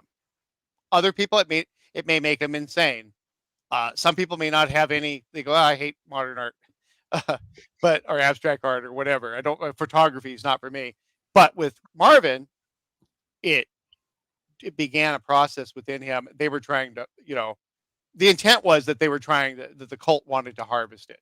mhm, Um, but he was a, you know, they're not necessarily badasses. They're just bullies. He was a badass. He managed to get away from them, and instead of them being able to control him and keep him from opening doors that he shouldn't open, he just, in his panic, went right into a hole, that opened up for him. But in my mind, it was definitely predestined because, I think I wrote something for Greg about that in the inscription, because people have always said, what is going on at the end of that story? And a lot of times I don't want to tell people exactly what's happening, but I'm going to go ahead and break that rule here. Throughout the whole story, we talk about Ammon, the Ammon, the photographer, Maurice Ammon, which could be truncated to Mammon. Sure. Who,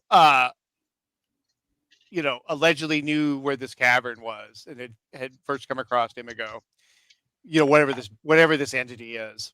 And sure seems a lot like, the father, mother, doesn't it? But, the bottom line is, he, so where's I going with this? That essentially, it simply, that with some people it awakens, it awakens something in them. Other people, maybe it would just consume them. That's for you to decide. And I do think that there's a certain idea that it's predestination, but the three flashes at the end that people will always, what is that? I said, well, who do you think's taking the picture? Those are a lot of people never got that. I'm like, no, that's the light. That would be the flash of a giant, one of those giant, cavern, old fashioned cameras that you would use in a situation like that. And light, you don't have enough light. So he's literally watching this guy film him. Can I ask you one more thing? Yes. I read you did an old interview and you listed 3 of your favorite books, and one of them was Cormac McCarthy, Blood Meridian. Yep. And I was thinking a lot about this question I wanted to ask about predetermination, but do you think that either cosmic horror or your brand of whatever kind of cosmic horror, it really feels a lot like that Blood Meridian, just the inescapable finality of things? How much was that an influence on either IMAGO or your work more broadly? Consciously, not as much, except there's been a couple stories I've written. Blackwood's Baby in my third collection. I was certainly intentionally channeling McCarthy, because I wanted to go for a period. I wanted to go for kind of a stilted. I did with X's for Eyes too. This kind of a stilted narrative, but he's much more of a subconscious. When I'm actually writing, I do try to push him back because I don't want to sound like McCarthy. But certainly the idea of the cruelty of man, the indifferent cruelty of nature, it always has been, always will be, the primordial nature of man and of man and man's environment are certainly always lurking in the back of my mind when I'm writing. That's awesome. Thank you. A couple questions from the room right now. Photographer here, Spencer Ruiz, says, how much photography research was done for IMAGO? Any favorite photographer's work where that you find horror in? I believe Muybridge is referenced in another story in another collection. I think that's Hand of Glory, maybe, if memory serves. Yeah, not a whole lot. Only just, I did research only to see what kind of, and I didn't ever describe it, but basically I looked up caving and I looked up like archaeological expeditions. So I knew kind of like in general terms what they might do on an expedition, but like I certainly didn't do the Clancy route where they were using Nikon, 11,000s or Panaflex, motion capture stuff, nothing like that. I don't really have a favorite photographer as much as I like photography. I would say Muybridge is one of the most, one of the people that I've done the most research on, just because of the nature of his very creepy nature of his bio.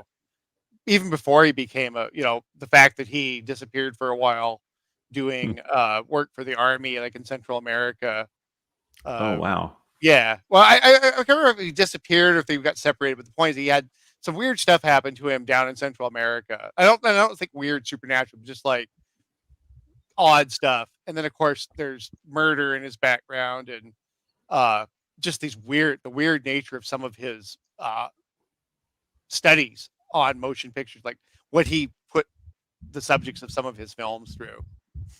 Wow, I will have to look that up because I really hadn't heard other than that reference in I do have I have a couple of I have a couple of cinematographers though that I'm fond of, and that's Sean Kirby, who did They Remain, and he also did Cthulhu, and he does a bunch of documentaries. And just I was so thrilled when they said, "Oh, he's going to do the adaptation of 30." I was like, "Oh, I'm so lucky." And I know this has come up as talk Fujimoto, as I've always been a fan. Yes. So yeah, a couple of questions here. So I think that this has been answered now. I'm wondering if the photographs being taken at the end of IMAGO are the actual IMAGO photographs. Another Time is a Circle example. Yeah. So that was he the was looking. intention. He was looking at photographs of himself the entire time. Well, and I do know that somebody did ask about that, like, then, why only him and not other people looking at it? There's no evidence that other people looking at it wouldn't. In other words, not everybody would necessarily be seeing the same thing in that photograph, I don't think. And I think it's also possible that anybody who sees themselves in the photograph ends up in the photograph. In other words, there's no reason to think that he's the only one that's looking back at the camera. Not necessarily. Right. Oh my gosh, that's fascinating. I will be thinking about that. Now, there's someone pointed out that in the Reddit thread that Marvin shows up in a few stories. There's Cortez is referenced in Hallucigenia merely as a source of intel, but looking closely at the parallax reference, Jack Carson narrates. He says, "A buddy of mine named Marvin Cortez, a strong-armed guy who memorized Plato and Machiavelli, once hypothesized the universe is comprised of nothing more, nothing less than information, that the Kabbalists are on the money with their tetragrams and all that other esoteric magic square shit. The meaning of everything is in a lost equation. Miranda wasn't missing. She'd been subtracted, swallowed whole by some quantum boa constrictor." Right. Now, when I look at when I look at Marvin Cortez in the IMAGO sequence, he isn't dumb like he sometimes plays that he is. But talk of quantum physics and cosmological information theory doesn't seem like his strong suit, No. at least not before his interactions with the IMAGO sequence and the IMAGO colony. Has Marvin somehow survived being encased in that amber jelly and absorbed by this kind of terrestrial cosmo god? Or is this a different Marvin in an alternate universe who does embrace fringe science? That would be more the question I would. Okay. You're asking the right question. Yes. I think it's a question. Here's the thing. Conrad and Marvin, so Conrad from Light of the Darkness, Conrad Navarro, no less, and Marvin Cortez are prototypes for Coleridge. When I wrote Coleridge, and this is important, even though it's a completely different subject, but it is important only in the sense that I consciously said, he's going to be similar to some of my other characters, but I decided to make, instead of resisting that, I decided, no, you're going to take everything you've learned and your favorite aspects of the guy from Bulldozer and Marvin Cortez and Conrad from Lights of Darkness, and you're going to synthesize them, and you're going to create your ultimate, superhero essentially. So that's intentional. But in the case of these weird things, so I can see Coleridge saying that. Coleridge is very sharp. He may not be a quantum physicist, but he's smart enough to at least be interested enough to hold a conversation on it, or hypothesize like Martin, like Rustin and Cole. But I don't think that we're talking about the same Cortez. Also, you got to kind of wonder if you ever see him or Garland again, you don't ever want to see him or Garland again. I've always toyed with you might see them again, but that's not going to be a good thing if you do. Right. Yes, because of what they have become. Yeah, absolutely. Thank you. Thank you for sharing some of those. Yes, some of those secrets from those stories. I really appreciate that. A few last questions here about the IMAGO sequence in general. One of our editorial team members, Tyron Slothrop, says, "How was the placement of stories in IMAGO determined? Old Virginia is a stellar opening and immediately got hooked. Additionally, was Hour of the Cyclops meant to be a sort of hidden track, and how does it fit within the collection as a whole?" Now, this is my recollection of it. I didn't have any input into the order. I sent the stories separately. So in other words, when I sent them to Nightshade, so Nightshade approached me and said, "Hey, would you like to do a collection with us?" And I said, "Yeah." And so then I wrote Procession of the Black Sloth as the original. Everything else had been completed, published. They'd seen it. So I sent them the files individually. I didn't try to. These days, what I do when I send a collection into a publisher, I have it. It's in the order I want it. It's been edited as much as I can, and it's in a Word one, like you're going to read it in a book, and then they'll do more editing. But that one, I sent it 9 stories separately. Hour of the Cyclops, I did not include, and had no intention to. They ordered it as they pleased, as I recall. I don't have any problem with how they ordered it. I probably would have moved a couple stories around, but I really can't. I think they did a really good job with how they did it. And the Hour of the Cyclops was included as a bonus for there was like 100 or 150 copies of a collector edition. And so that was like the bonus. And then from what I understand, it was added without my knowledge to the Oh, wow. well, that's fine. Yeah. I have no, and I think it wasn't listed, if I recall. Nope. I remember asking them not to list it if they were going to do it. Yeah. It's And not because, listed in the table of contents, but it's there. right. It's Well, I there love as the a hidden ghost track. I love the hidden track. I wanted 666 and Occultation to be a hidden track. Oh, That's wow. one thing. I'm an 80s kid. I love albums where 30 seconds go by after the last song, maybe a minute, and all of a sudden, bah, there's another song. I Yes. always thought that was cool. So, but that wasn't the initial plan. That was just sort of, it evolved over time, and I don't have any, because I don't think that's the right story to end with. But as a secret track, that no problem. If I Yes. were to redo it in the future and include it in there, they said no, we would like it would be in the middle, or it would be earlier on. I would end it with IMAGO, as they did. Very good. Yes. Glacial Abyss on Reddit asks, was the collection conceived as one with a clear centerpiece? And it really wasn't, it just sounds like it was just well, I mean, was there any, you said that all the stories had been published at that point. Yep. Well, except for Actually, Black Sloth. No, there's an answer to this. Initially, when I first published the first 3 or 4 stories, there wasn't a clear idea. But you keep in mind, there's 9 stories in there. After I had been publishing and I was publishing 1 or 2 a year, so it took me about 6 years, 7 years to have all those stories out. So I had changed a lot as a writer. After I got to about Bulldozer in my, because Bulldozer was like the 4th story I sold, something like that, 4th or 5th. At that point, everything I was doing was with the idea of that it's going to fit on an album. I put together things. I try to put together collections with the same methodology and philosophy that a lot of rock bands do with their albums. I feel like it works for me to think of it that way, so that they don't all have to fit together in the sense of they have a narrative, or a through line, but they have to somehow thematically there has to be at least some sort of compatibility amongst them.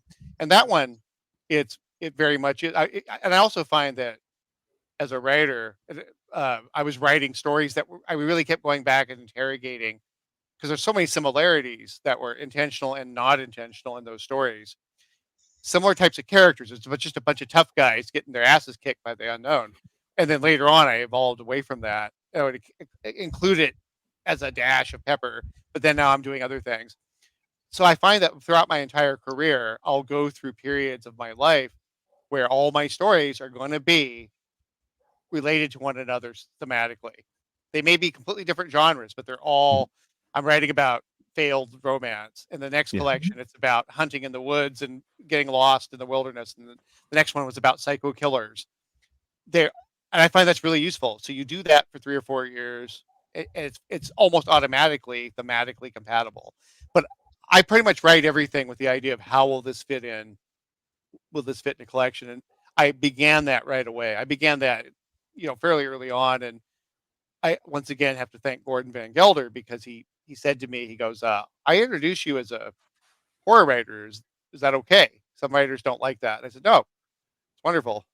He goes, "Good." He goes, because just from his perspective as a former acquiring editor, I believe at St. Martin's, he said having an identity is when you're early on is really important.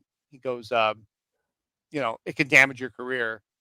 Uh, you do a science fiction story, that you do a horror story.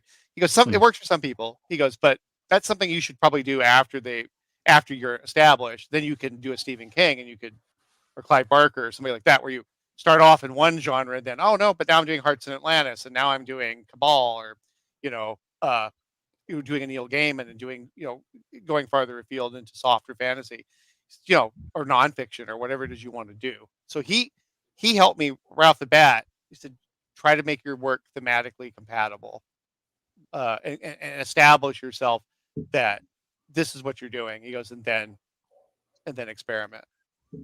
Very good. Very good. Let me see. There are a number of other questions. We're going to hold those until a future conversation. Laird, is there anything else that you just want to mention about the IMAGO sequence, that collection of stories? No, it was just it was a formative time in my life. I was working a day job the entire 7 years that it took me to put that together. Writing was really dear. Like writing time was extremely dear. So I understand, the idea of coming home from a day job, and I used to stare at the computer.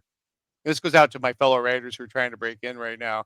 I understand what it's like to come home from working like I was working in a special needs class for a lot of that, or at Home Depot or wherever. Come home and just be physically, mentally exhausted. And I always turned on the Word document and I always wrote something. And then even if that's all I did that evening, but I never failed after work to have that thing on every night. And I would sit there and I would write something, but sometimes it would be 10 pages. Other times I would go crazy. Other times it'd be 50 words. And that's how I got through that stretch, is I just wrote a few words every day. And I didn't care if it took me, some of my stories took me 8-9 months to write. And I'm talking about writing all the time, not putting them aside, but like, no, I just did 12 words last night and I deleted 50 words. It worked. And, if that's all you can do, then that's all you can do. But you'll be shocked if you just do it every day. A few years go by and you have a book. Neil Gaiman talked about writing Coraline, 50 words a day at night after he'd done the rest of his work. That's right. And if you just do that, it's the same thing with martial arts. You do 10 minutes a day of, or lifting weights, whatever it is, right? Whatever it is you want to get better at. If you can just summon the energy to just do a few minutes, it's okay. It's not wasted time. A lot of people feel like it's wasted time if you can't put in a couple hours and get some real words down. I don't care if there were many nights I got nothing down. Wow. It took Jessica, my beloved, it took her several years to not like really freak out watching me write, because I'm always on deadline. What'd you do? And she's watching me delete whole pages, just like they're gone. And she goes, what'd you have? Well, how many words did you write today? I said none. And she goes, how many did you delete? I said 4,000. When I'm working on a novel. It happens all the time to me. That's more extreme. But there were plenty of days where I wrote 300 words and deleted 800. Like that would be a typical. It just goes 2 steps, 1 step forward, 2.5 back.